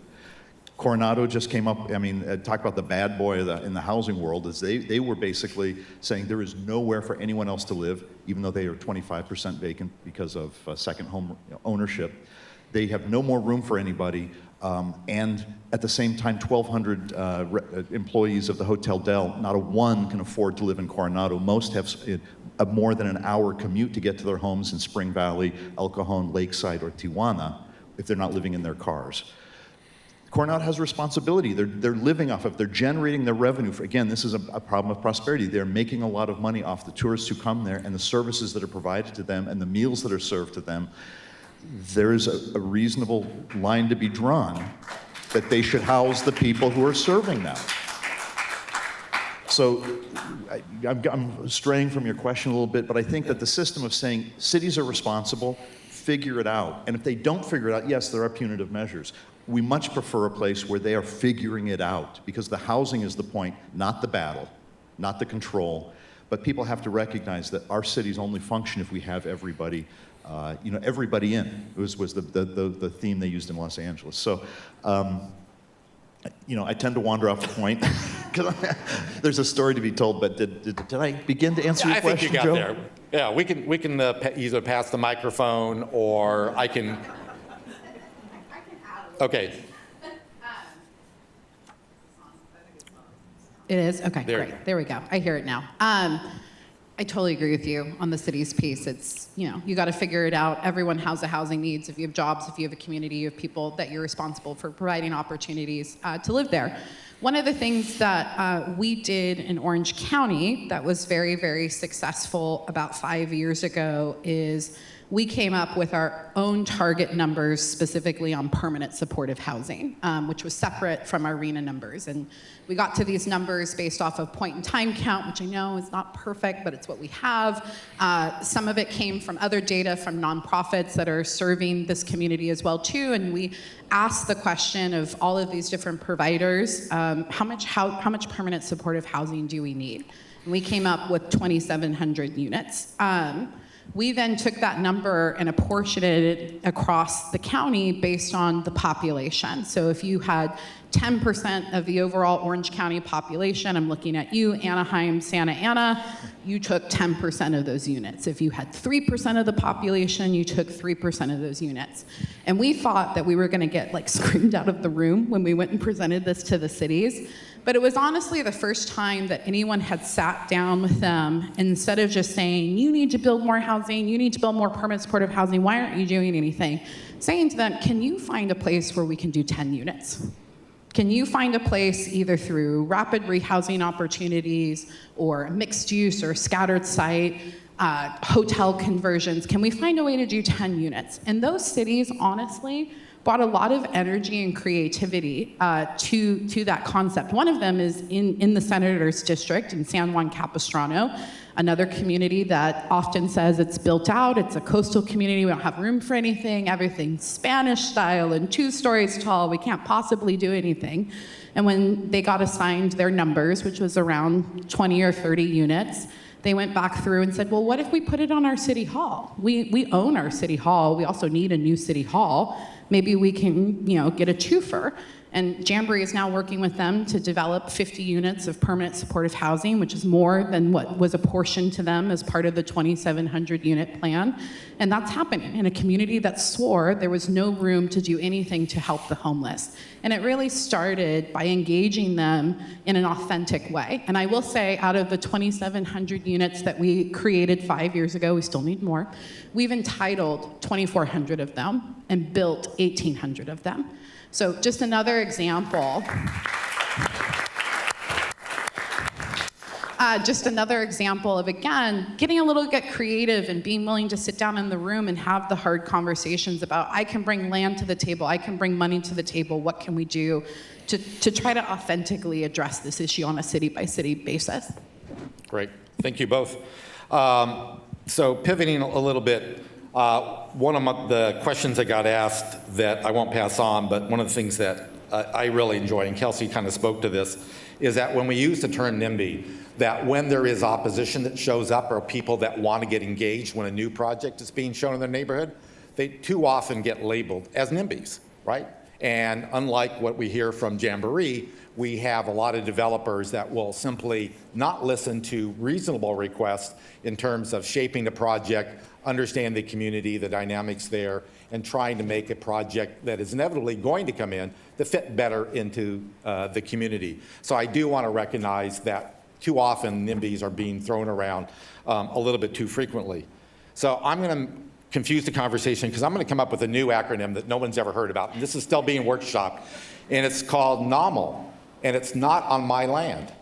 We're seeing a challenge here where we want to bring affordable housing, as was heard said by the panel, to our job centers, to where there is large development opportunities, where there's scale that can be achieved, where there's enough market rate activity, and whether it is industrial, retail, or housing, that could actually help with the subsidy of low income restricted housing. And yet we see so much resistance. Those landowners, and Black Rock may be a good example of that, that said, leave me alone, I want to do what actually returns my investment, returns my capital, that actually allows me to really see what the market will support. So Lisa, can you talk a little bit, I mean, how do we convince those larger landowners, those larger property owners, to actually engage in making room for income restricted housing? So I think this actually still goes back to your previous question too, which was, how do we hold, who do we hold and how do we hold responsible? And we just talked about cities, and Stephen, you made a really good example of Coronado. So I'm going to have a somewhat provocative answer, which is we have to go beyond cities and we have to look at our large companies who are employing this workforce. So what about that public-private partnership? What about when you're doing downtown redevelopment, you're actually holding those developers of commercial properties that are going to ask for our restaurant workers, our hotel workers, our Uber drivers, our landscapers, whatever that looks like. If we have 1,200 employees that are commuting to work every day, what is that doing to our roads? What is that doing from our greenhouse gas emissions, right? Why are we not also asking our private partners to start helping us figure this out? It benefits them to have a workforce that is easily accessible. And we know that we have a workforce shortage, right? We know across the country trying to fill those jobs, and for a while we saw restaurants closing. We saw some of our regular goods and services not being available as long. So I think from sort of a how do we do that, if we stop thinking of everything as affordable housing and think of it as workforce housing, because a lot of times that's what it is. Yes, our seniors might need affordable housing. Yes, we have certain populations that might need affordable housing with more rental subsidy and more support. But one of the biggest areas we're missing is that workforce housing. And we have some very large employers, investors, and developers, commercial, in this space that we should be working with and trying to find out how we get them to come to the table to help solve all of our collective problem, not just ours, but theirs. And frankly, I'm talking to my boss right now, I'm not sure if everybody knows that, but City Council Member LaCava is also a member of our Housing Authority, which is my boss. And obviously we have Senator Blakespear here. This is the political will that helps make some of those new frontiers happen and possible. Stephen, did you want to add in a concise way? Very concisely. Two things. When we talk about workforce housing, I've recently been talking to the UFCW. They represent the grocery workers here in the region. And their average wage is $56,000 a year. They qualify for low income housing. And it used to be, when I was younger, I actually was a member, it was actually a pathway. If you were a journeyman checker, you could have one job in your household and buy a home. And so now those same workers are barely making it. The other thing, I want to just put a point on what Lisa just said about leadership, because it is key. When we talk about how to overcome NIMBYism, part of it is confronting it squarely and talking about having leaders who are willing to lead those discussions. And Joe has always been someone who's willing to do that. And I really want to call out, because I've been dogging on Coronado here. There was a time not that many years ago, I'd be sitting up here talking about Encinitas that way, right? But under the leadership of Senator Blakespear and her council members, they brought the city into compliance and had a forward-looking plan for how to meet these housing needs. That leadership is one of the key components to making sure that NIMBYs are heard and that the right thing is ultimately done. Thank you. I think I would be remiss in looking at a number of these questions. Clearly, again, we were talking about the fact that public housing or social housing is not on the frontier at all. And therefore, we have to go through these complex capital stacks, subsidies, tax credits, vouchers, all sorts of an alphabet soup of way of trying to put money together. And clearly, especially when you talk about our region, San Diego County, you talk about land prices that are very, very expensive. And a lot of the questions really speak to the issue of you're therefore going where land is cheaper so that you can afford to make your project pencil. And that there is kind of a sense for people that may object is, and I think you spoke a little bit about this, Kelsey, about why aren't we all engaged? Why isn't every community, why isn't every city contributing to this conversation? And I've actually heard pushback from communities that one would describe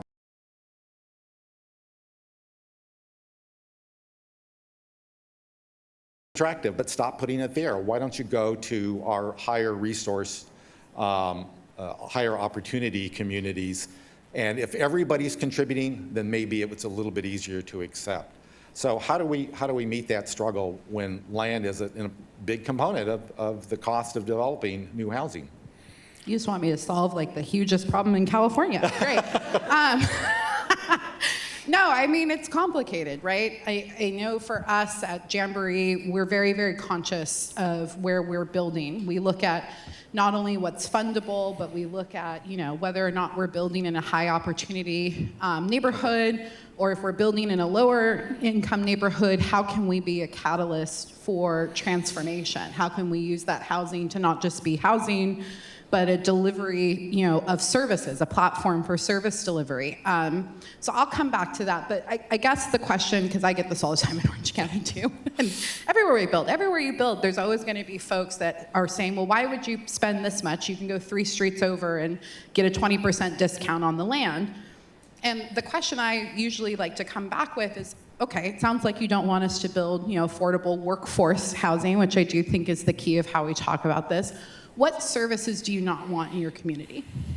Because you can't say no to housing and also want to have restaurant workers and hotel workers and folks that can work on your car or be a carpenter, which is so sad that now those are folks that qualify for affordable housing too. But what services? Do you want your children to not have access to childcare so that you can go to work? Do you not want in-home health nurses to help with your aging parents? What services do you want to forego? because we can't continue to ask people to drive an hour to 2 hours to provide these services in high-income neighborhoods and not provide housing for them. One, morally, not great. Two, from an environmental perspective, it's terrible. And three, people aren't going to do it forever. There's a reason that people are moving out of these more expensive communities and either into the small pockets of affordability that we still have in California or out of the state. So the answer to that question of not building in high-income communities is eventually all you have is a bunch of wealthy people who have bought homes and no one to provide any type of services, that make living in a community worth it. So that's what I'd say on the high-income side.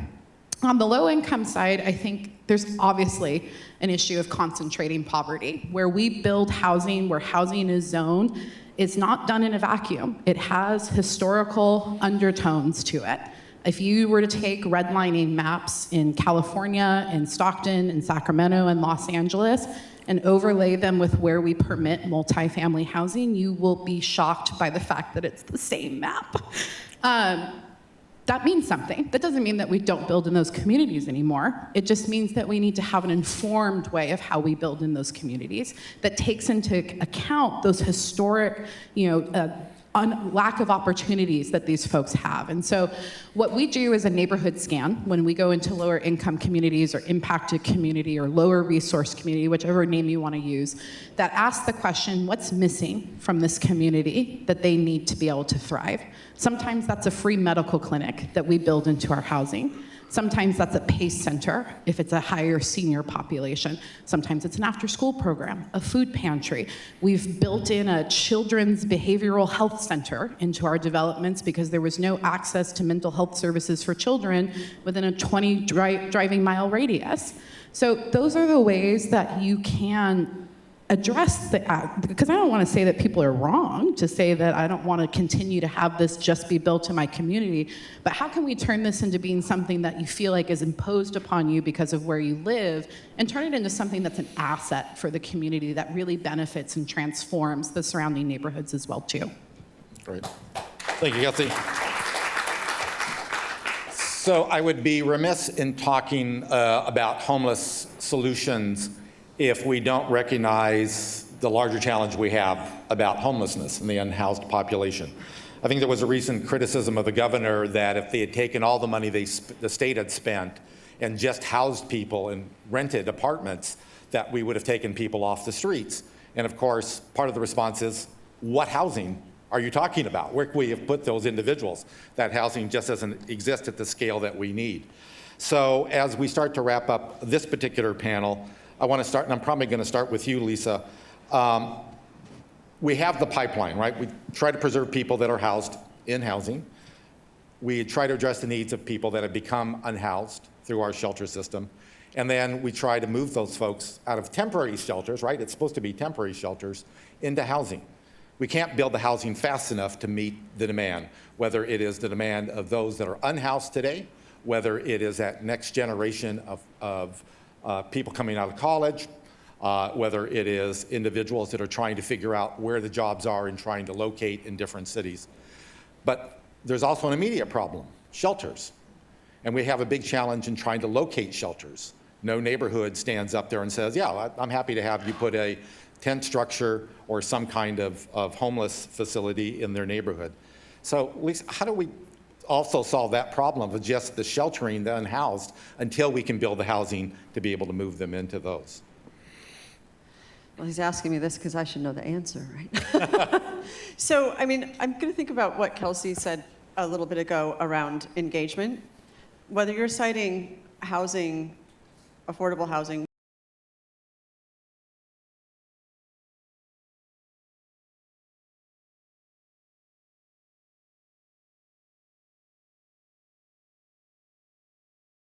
whether it's the county, whether it's some state-owned land, Caltrans-owned land, we want to look at places we can cite where it's less expensive for us to do because shelters on average in the city of San Diego cost $84 a night.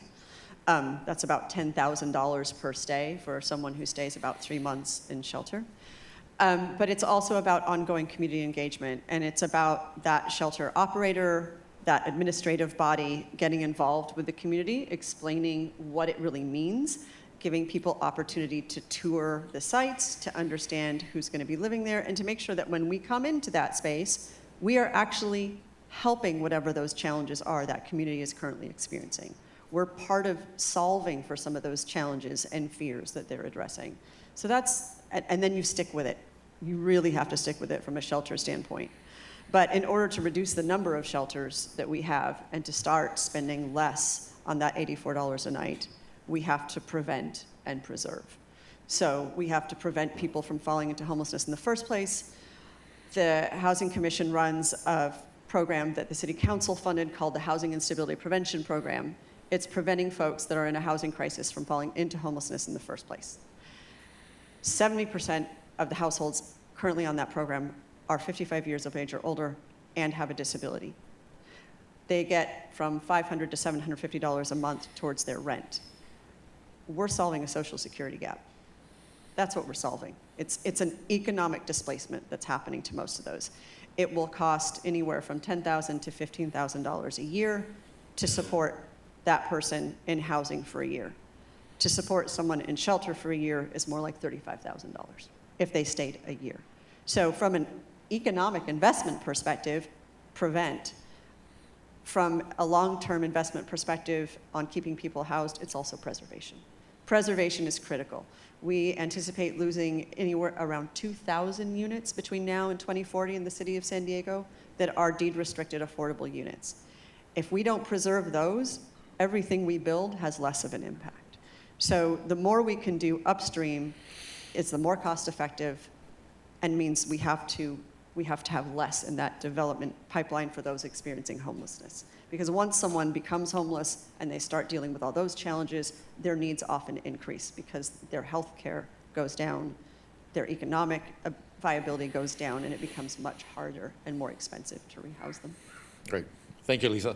So that's going to wrap up our time. There was a lot more questions that we didn't get to. I tried to kind of bridge them together. But please give a round of applause for our panelists. They did a great job.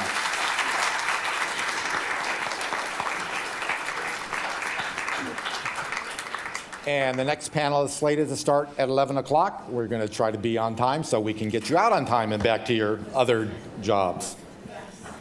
I also want to recognize the elected officials who've come today, and I'm really grateful to have local elected officials from multiple cities in North County.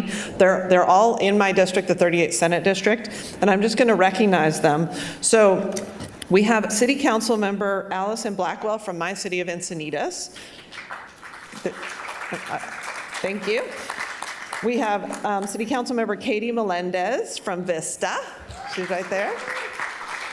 We have City Council Member Eric Joyce from Oceanside. City Council Member Dwight Warden from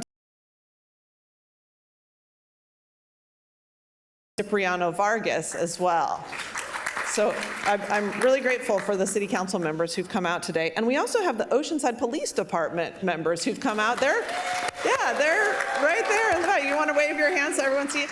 And they're on the front lines. We know law enforcement is really on the front lines of homelessness. And I have heard from our sheriff's department and police departments that the question is, where do we take people? If people want to go somewhere, or if we're trying to resolve a problem, where do we take people? We don't have places for that. So I'm really grateful for law enforcement and know they play a critical role in helping us with our solutions. So today's this third panel, this is the third one today, it's called Paths to Progress, Homelessness Policies in a Polarized World. And what we're trying to get at here are some of the new things that we're seeing cities and counties do. So one of them is the unsafe camping ordinance, which the city of San Diego passed, and it's aimed at the problem that we have increasing numbers of people who are sleeping in public spaces. And the city of San Diego, it was a 5-4 vote from the city council. There was tremendous amount of advocacy done by the mayor's office, as well as Councilmember Stephen Whitburn.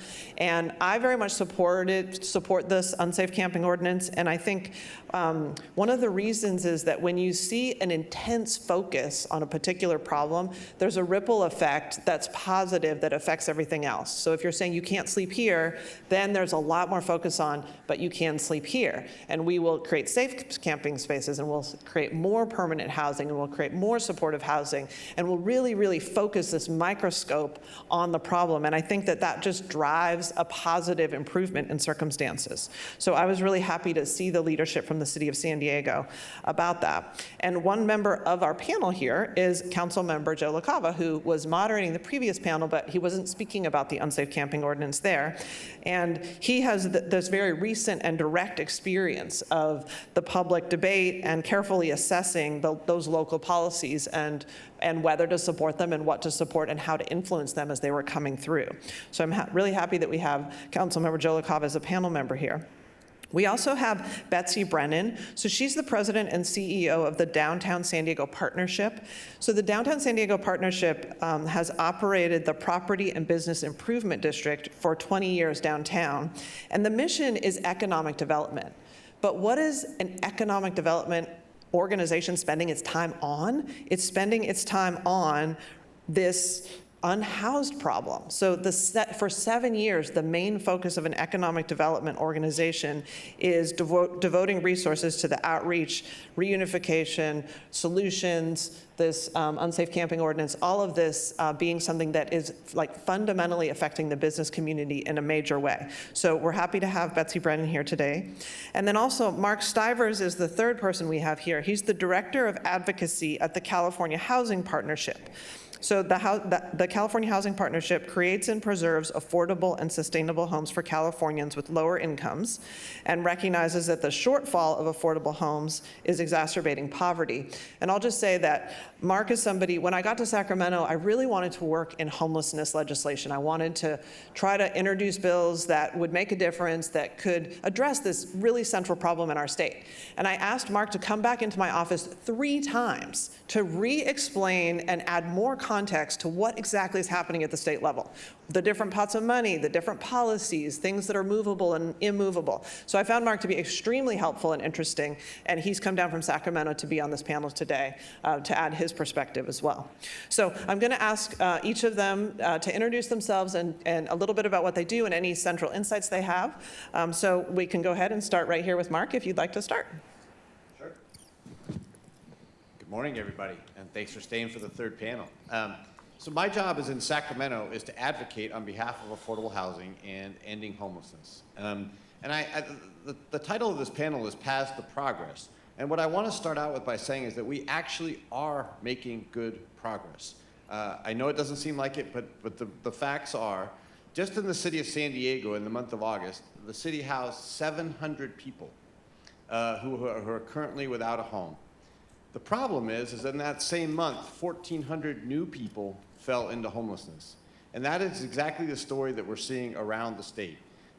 We are housing people at a kind of a record rate, but we are just not stopping the inflow.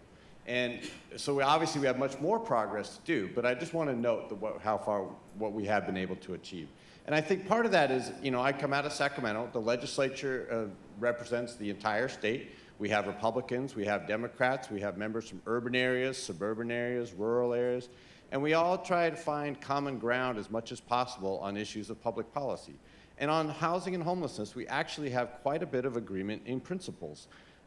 We know that we need to stop the inflow of people falling into homelessness, so we have time to sort of find housing for those who are currently without shelter. And we also know that the only solution to homelessness really is a home. We don't currently have a lot of vacant homes in our state. We need to sort of build new homes. And based on those principles, we've had some very big bipartisan successes. The state has streamlined the ability to get approvals for various types of affordable housing, including housing for people who are homeless. That has been with a lot of bipartisan votes. We've decided that, hey, it should be easier to get developments approved so we can make more progress. There's also been a decent amount of agreement on funding for both homeless solutions and affordable housing. The governor proposed a home key program that has had broad bipartisan support. We've converted thousands and thousands of hotel units over the last 4 years into housing for people who have been on the streets. And so I think, I want to focus on the positive a little bit because there are plenty of disagreements. And I think that's where the political, where we tend to see too much the disagreements rather than we seem to ignore where the agreements are. So I just want to start with that. But there are plenty of areas where we have disagreement. And I think one is, are we willing to go to scale? Again, we know what some of the solutions are. We know that providing, as I think Ms. Jones from the previous panel said, $500 per month to a senior allows them to stay in the housing that they have, and it's cheaper than serving them through a shelter. But how much of that money do we have to go around? Actually, very little. Are we willing to go to scale on that? We are developing thousands and thousands of new affordable housing units every year, but we need 120,000 over the next 10 years per year, and we're maybe doing 20,000 right now. Are we willing to go to scale?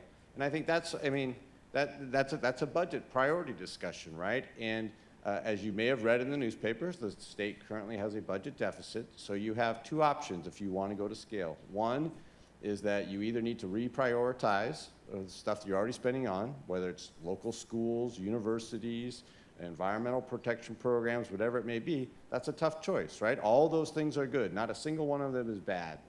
The other option is, do we want to raise revenues? And how many of us are we willing to pay additional taxes to solve housing and homelessness questions? And those are the questions that the legislature wrestles with, and they are tough questions, and there's not agreement on those. But those are the kinds of questions that we need to have.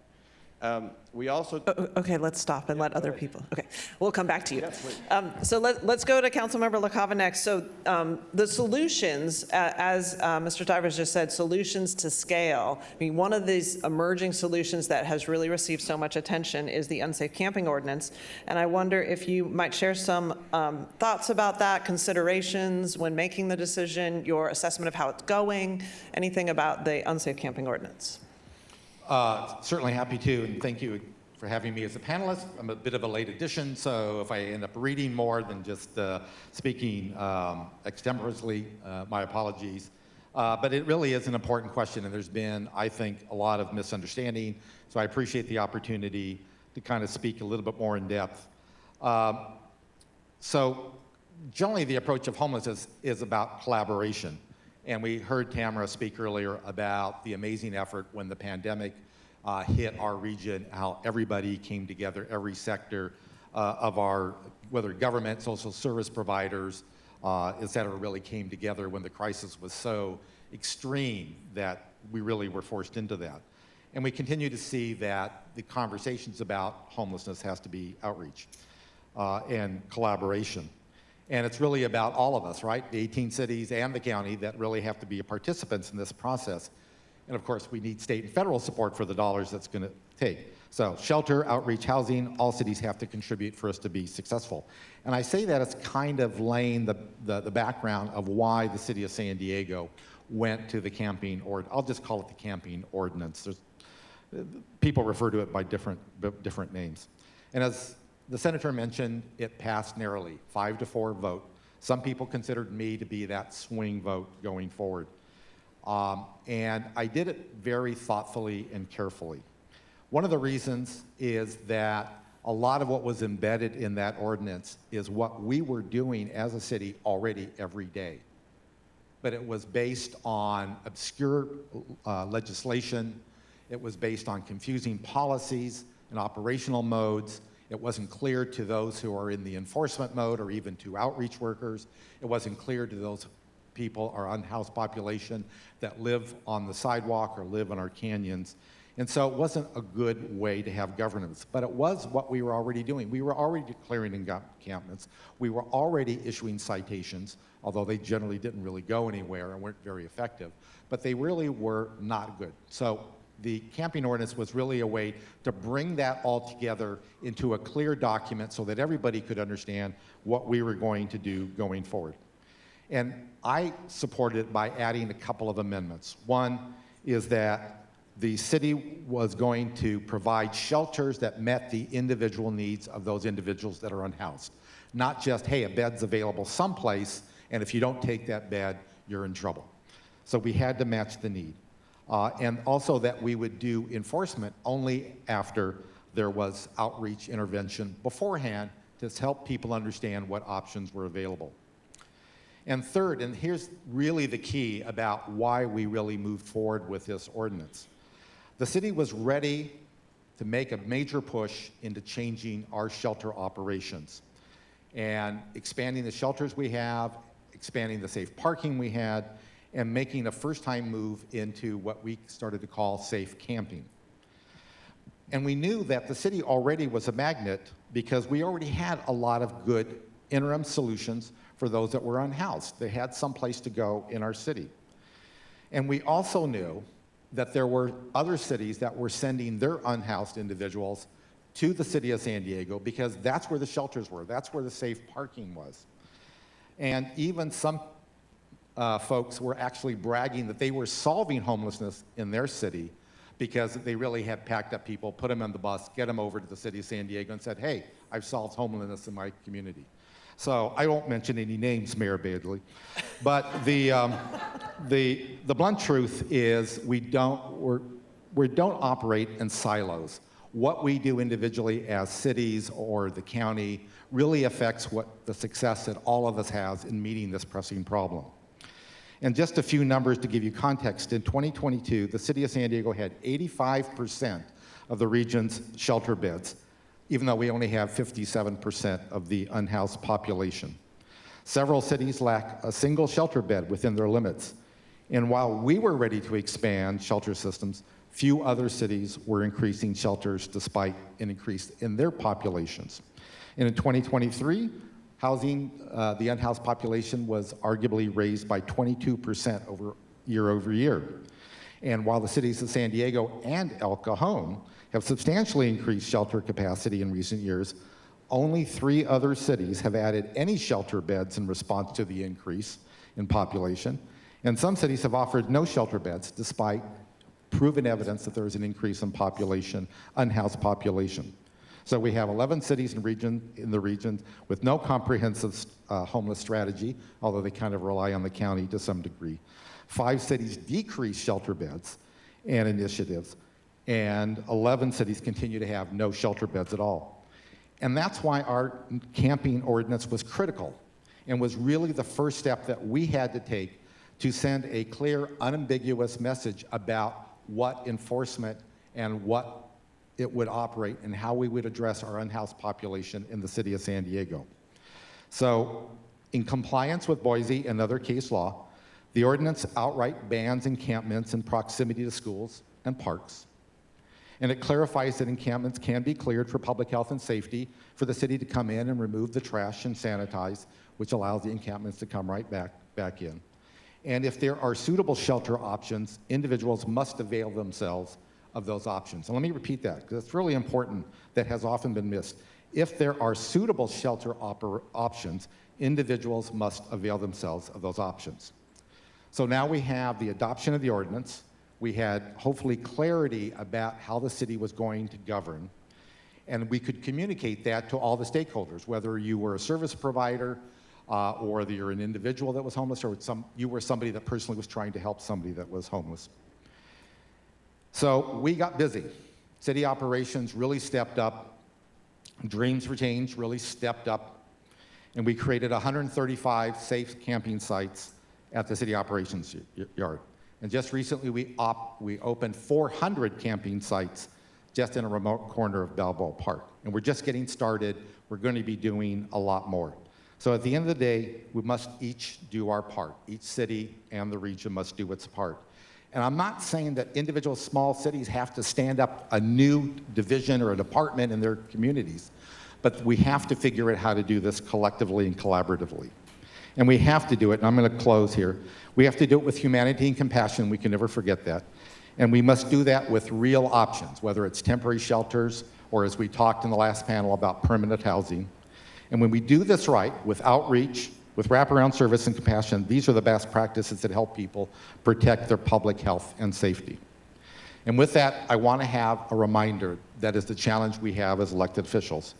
The camping ordinance creates new shelter options, enforcement, but it's only one part of a larger conversation about homelessness. And the spotlight by media, and yes, even opponents, on the city's ordinance is that it really creates a shadow and ignores that this is part of a continuum of what we as a city are doing, and we hope other cities are doing to address the plight of those that are unhoused, that are sleeping on our sidewalks, that are sleeping in cars or in our canyons going forward. It's just one part, and it will be the entire pipeline, prevention, safe sheltering, and housing that solves our homelessness problem.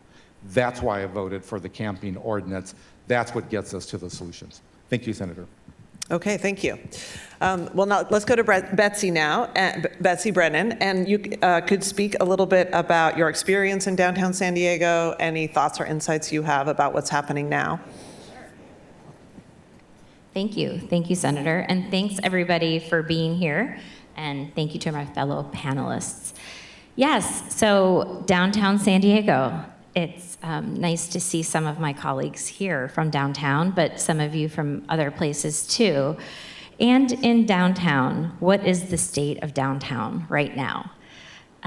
Downtown San Diego, we do a homelessness count every single month. We've been doing that since 2012.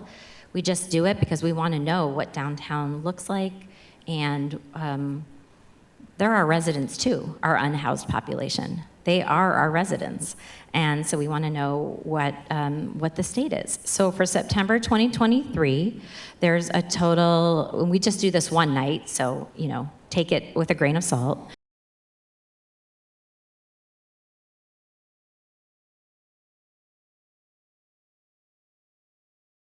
% increase from August, and the month-to-month fluctuations can be expected.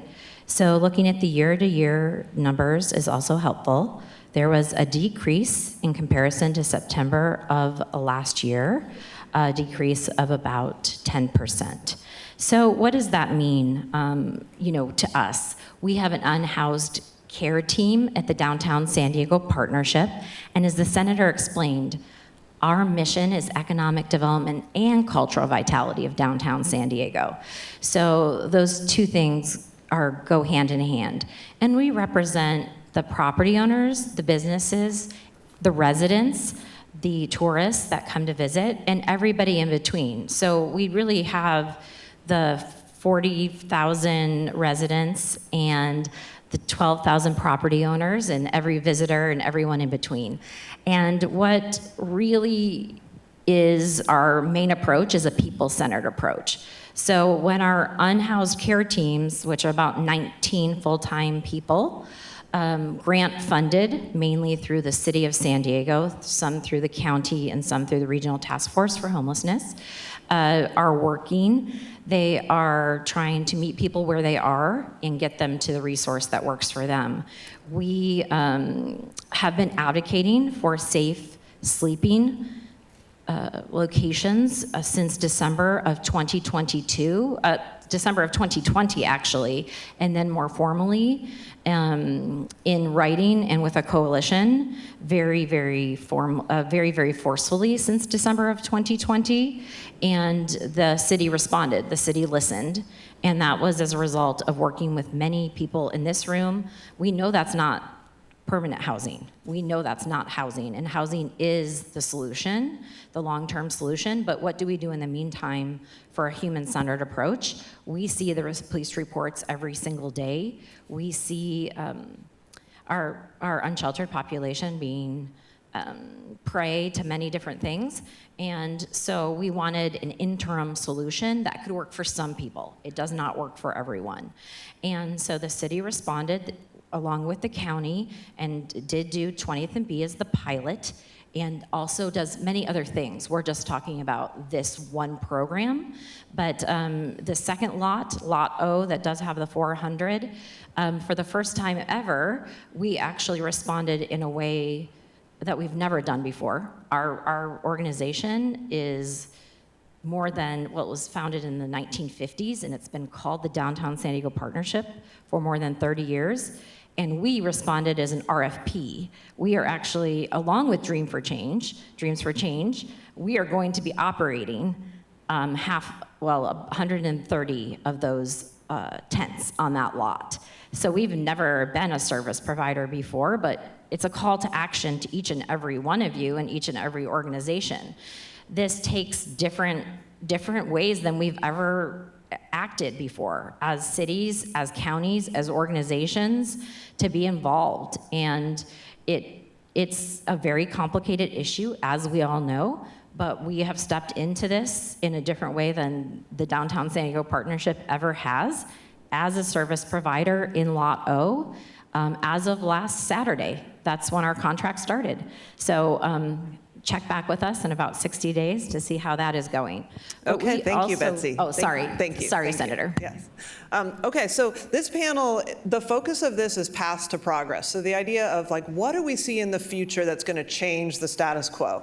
And I think, the safe camping ordinance, the different things at the state level that are happening that might be new, places where we would be able to see change that we haven't seen before. When we look forward, what gives us hope? And so, one of the questions here says, well, first of all, we're receiving a lot of questions. So I'm sorry if not all of the questions are answered. It's not really possible to do that, but I'm trying to answer the questions as well that might be relevant to the panel topic. So, and I also really want to say thank you to the people who are watching online, because I know there are a number of people who are logging in and streaming this, so thank you for participating. So this question says, if El Toro Military Base was opened up for development for housing, why can't part of Camp Pendleton be developed for low-income housing? And I think, to me, I'll just posit that this idea of, well, let's do something that we haven't done before is a really good and creative thinking. It's, if you ask the people who are running Camp Pendleton, do you want to have non-military housing? I think they would say, we can't even house our own people. So people who are actually our service members at Camp Pendleton are having to live in Oceanside, and they have a major housing shortage actually on the base. And there's a massive list for people to be able to live on base, who want to live on base. So I think the federal government is struggling with all the same dynamics that all levels of government are. But the idea of asking the question, is this something we want to advocate for? What about people living on base on Coronado, which we were earlier hearing about Hotel del Coronado and the large number of people who are having to commute to Coronado to work. There are options that we should have on the table, and I'm not sure I see this particular idea as gaining a lot of traction initially, but you never know when the federal government has a stronger and more present role in providing these local housing solutions. But the unsafe camping ordinance and some of the things that are happening are the forward-looking solutions. So I want to go back to Mark here and ask, what do you see from your many years in Sacramento? What do you see that's changing? What do you see that gives you hope that might be new on the solution side? Thank you. Yeah, most of my career, I've spent 25 years working in or around the legislature, and housing was kind of a forgotten topic. And when I think of things as most hopeful is the fact that we have legislators, including Senator Blakespear, who this is a primary topic for them. They're hearing from their constituents that affordable housing and solving the homelessness crisis is sort of a #1 issue, and that creates momentum that we have never had before. And I think, I mentioned some of the streamlining. It's easier now to get permitting to build affordable housing. That is something that for most of my career would never have been possible, and is now, not only is it possible, it happened, and it's starting to take effect. And starting on January 1st, religious institutions, so think churches and synagogues and other types of institutions, can now build affordable housing on their property fairly simply, right? That's something that unlocks thousands and thousands, the potential for thousands and thousands of new affordable homes across the state. That is, again, something we've never had. We've had a funding commitment. Most of my career, there was almost no funding for housing in the state budget, none. And now, for a number of years in a row, both in good times and in bad times, we've committed to doing affordable housing. Is it enough? No, but we've committed to doing that kind of funding. And I think that will grow over time as long as this issue remains a priority for the members and for the people in the community. Thank you. There's a question about the number of vacancies. It says we have 75,000 vacancies in the city of San Diego and fewer than 25,000 homeless people. And I wonder if there's any, what you see for the city of San Diego. There's also some criticism of the the camping, that basically it's too far away, it's not in good locations, there's not healthy food. Are there other solutions that you see that the city of San Diego is leaning into that you think are exciting? And I guess I would ask both of you that. Yeah, I'll start. I appreciate the question. I think one of the biggest challenges is how do the cities go in and take over private property? Because that's really what you're talking about. Yeah, we are frustrated by vacancies. We are frustrated by second homes. We are frustrated by people that buy property for investment and it just sits vacant while we have this crisis going on. But there's a problem of whether we as a people are ready to start taking away private property rights and start grabbing that land. If there are property owners and landlords that are willing to step up, we're ready to work with them all day long. And that's kind of really what the voucher system does in a way. The challenge that we have in terms, and I spoke to this a little bit in the previous panel, is where do we find these opportunities for these temporary shelters or safe parking or safe camping? And it's interesting, the question about the military base, because one of the places that we're looking at is the former NTC property, because we have some barracks there that are currently sitting empty. And so there is a concerted effort to convert those empty barracks into another place where we can create real housing, or at least temporary housing, for the unhoused. We're already getting pushback from people who live in the adjacent area. Don't you dare bring those individuals into those empty barracks. We'd rather look at those ugly, vacant barracks than think about them as a compassionate way to house people. We do have a challenge to keep people close. Downtown obviously suffers because a lot of the social services are located in downtown, in the East Village area, and there it becomes a natural gathering place.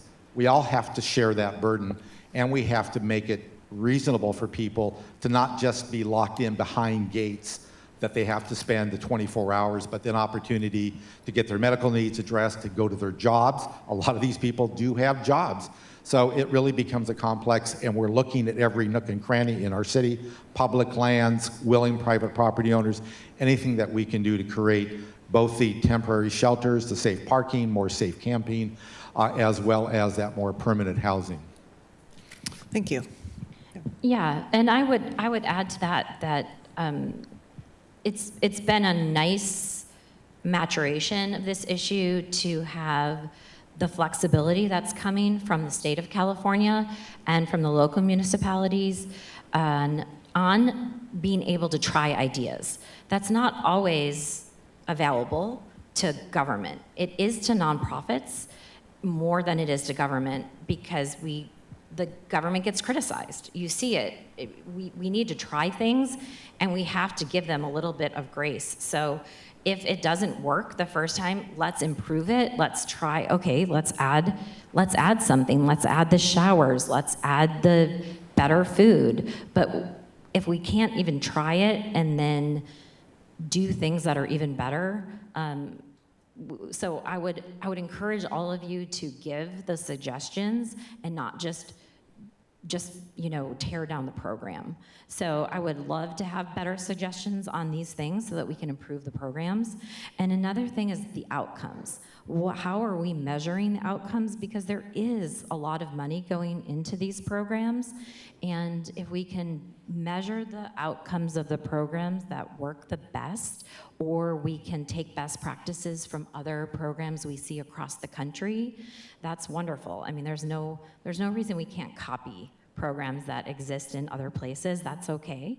And then I'd also love that all the branches of government could give us more flexibility, because I think the state is, and I think that our local municipalities are, and hopefully we'll see some of that with our judicial branch coming up here, just to give us some more flexibility to work together and to make some of these ideas be able to be fostered and to help our unsheltered neighbors and residents of our communities.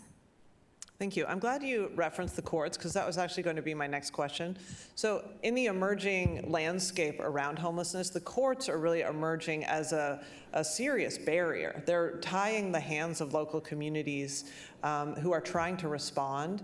And I know the intention is good, because the idea is to say, well, the government should be building housing. And unfortunately, we've talked earlier about why it's so difficult to actually build homeless serving housing, and the, in general, lack of political appetite for building social housing. And I was having a conversation with some folks out front who were saying, you know, you give somebody something for free and they don't value it. And there's very much a strain, I think, of in our political discourse is the idea that we should not be providing housing that's free for people. We see housing as different from like our education system, where we distribute the responsibility for paying for it, but then everybody is entitled to an education. We don't have that collective consensus around shelter. And I think that the lack of that is one of the reasons that we, you know, do not have everybody housed. But working within the realities that we live in, which is that we're unlikely to start providing a lot of free housing, when we have court decisions that are saying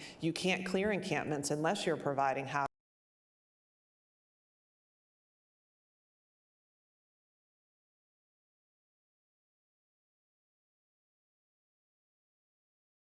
municipalities to dealing with homelessness. This is an issue before the courts, and I believe some of the cities are taking this to the U.S. Supreme Court, where we may see a different outcome. But I think what the appellate court did in this Boise case that I think Mr. LaCava mentioned is that it basically said you can't outlaw camping if there are not sort of suitable alternatives. And I think that's also something Mr. LaCava mentioned from the San Diego ordinance. It really comes down to, are there suitable alternatives? And whether or not that court case exists, the reality is if a city is saying you can't camp here, but the homeless folks have nowhere to go, it's not clear what is supposed to happen, right? And ultimately, in that case, enforcing an anti-camping ordinance in one encampment just moves it to another community that then will have the same concerns about the community. So I think at the end of the day, the court is putting some pretty strict limitations on what cities can do, but I do think there are real limitations on what anti-camping enforcement can accomplish in the absence of sort of real alternatives. So I'm not sure that the court decision is really having as big of an impact as is being said, but it is definitely changing behaviors among cities. Do either of you want to address the court role? Thank you, Senator. Maybe just real briefly, as you mentioned, we're talking about constitutional issues, and the courts are the right place for that to have. But we also desperately need clarity from the courts about when they make those decisions, what that really means.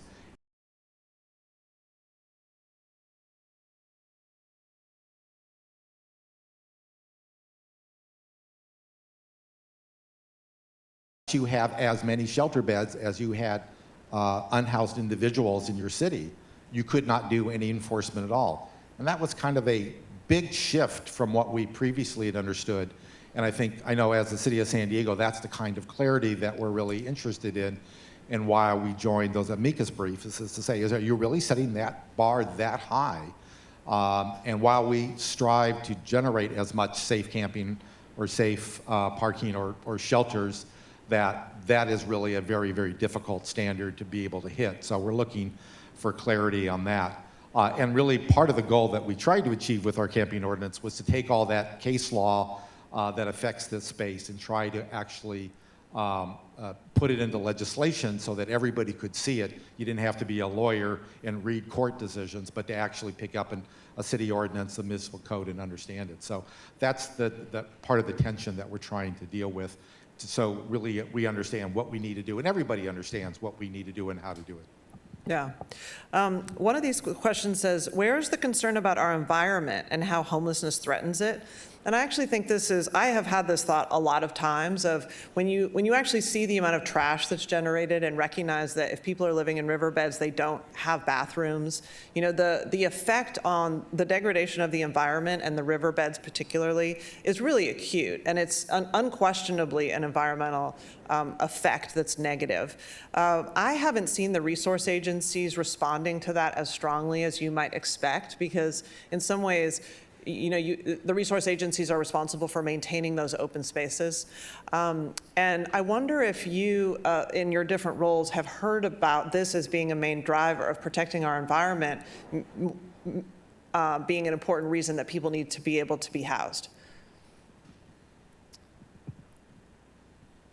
In downtown San Diego, we do have issues with amounts of trash, fires, storm drains in particular, and then different than environment, but also the disability community, because using the sidewalks and then the schools, the ingress and egress from the MTS, from the trolleys and from the bus lines, it is a whole other issue that does butt up against our unhoused issues. And so that's another reason we really want to have other places that are appropriate for our unhoused residents to be, because we are having a lot of clashes with environmental issues and with disability issues and with the right of children to be able to safely get to and from school. So all of those issues do come up in the urban environment of downtown.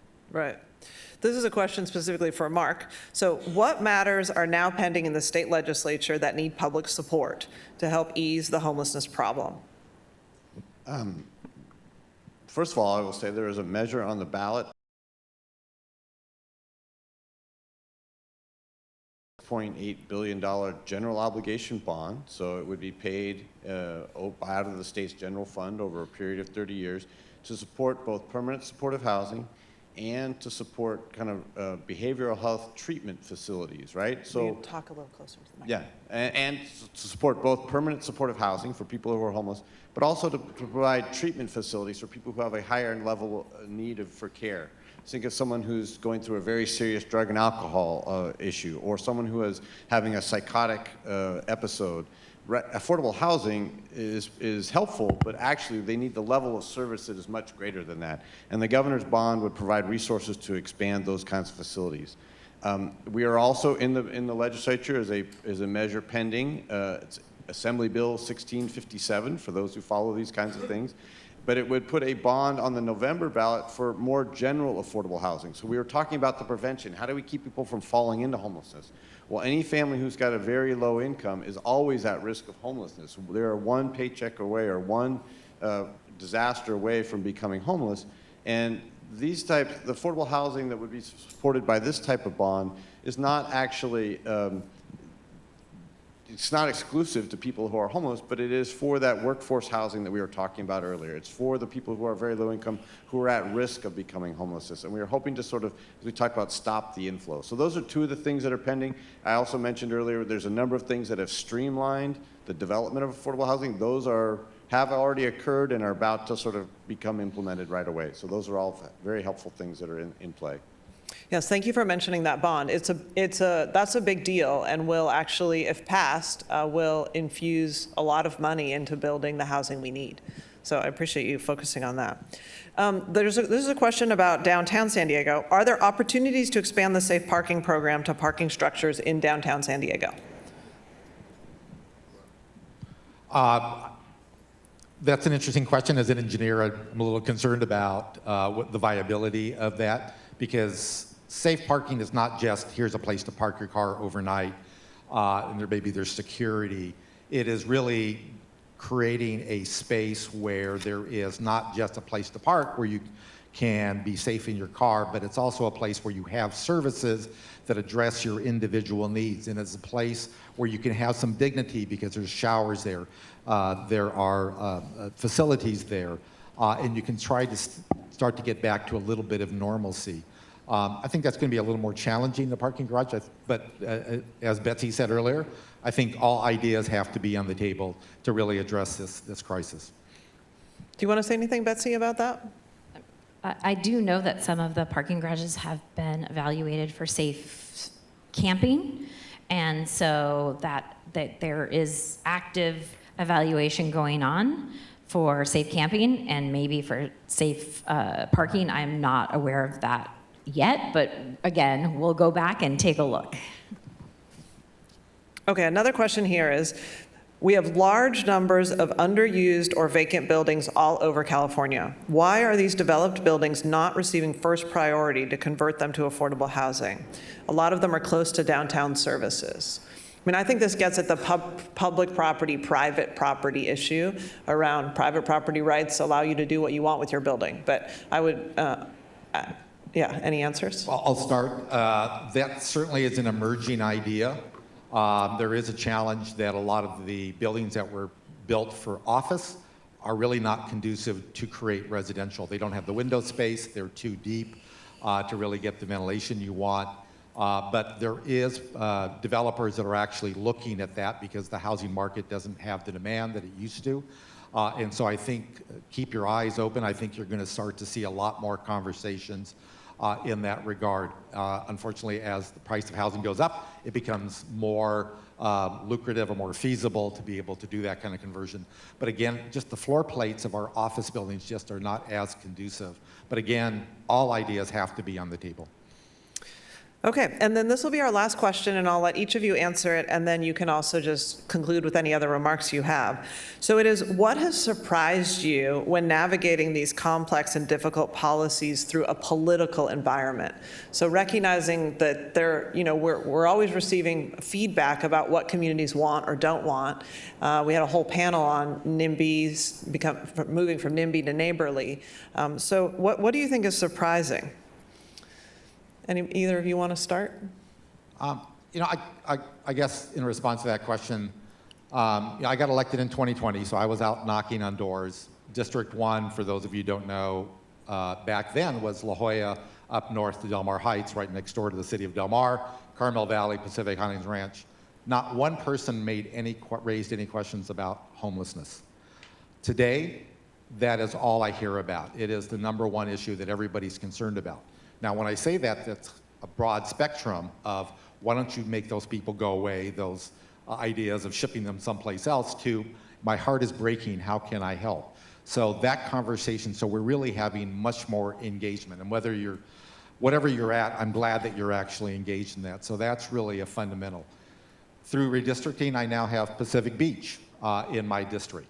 Unlike my original district, which didn't really have any sizable presence, Pacific Beach has upwards, some people have estimated 250, whether they show up in the point in time count or not. And so my council office is now changing our perspective and saying to Councilmember Whitburn, it's not just about District 3, it's not just about whoever's the council member there, but all the council members have to really weigh in to come up with a solution. So politically, we share the concern, we share the cause, we share the burden of getting to real solutions. Thank you. Go ahead. I'm surprised by how many people care. I'm pleasantly surprised by that every day. And I'm surprised by how much time I spend on this issue. More than 50% of my time is on this issue. I mean, I'm a land use attorney by background. I was so excited to take over the Downtown San Diego Partnership 6 years ago and work on economic development and culture vitality and placemaking and making our downtown amazing. And I probably spend 25% of my time on that and 75% of my time on housing and homelessness. But it's so important for all of us, our future, our kids' future, and everything. So I'm really happy and honored to work on these issues, but they are complicated, and I know so much more about it now than I ever thought I would, and I have so much more to learn. So I can't wait to engage with a lot of you later on these topics, and I want to learn from you, so thank you. Thank you for having me here. Yes, thank you. Martin. And I'll just add that, I think every one of us here probably has different ideas on how best to address homelessness. And, reasonable minds can disagree.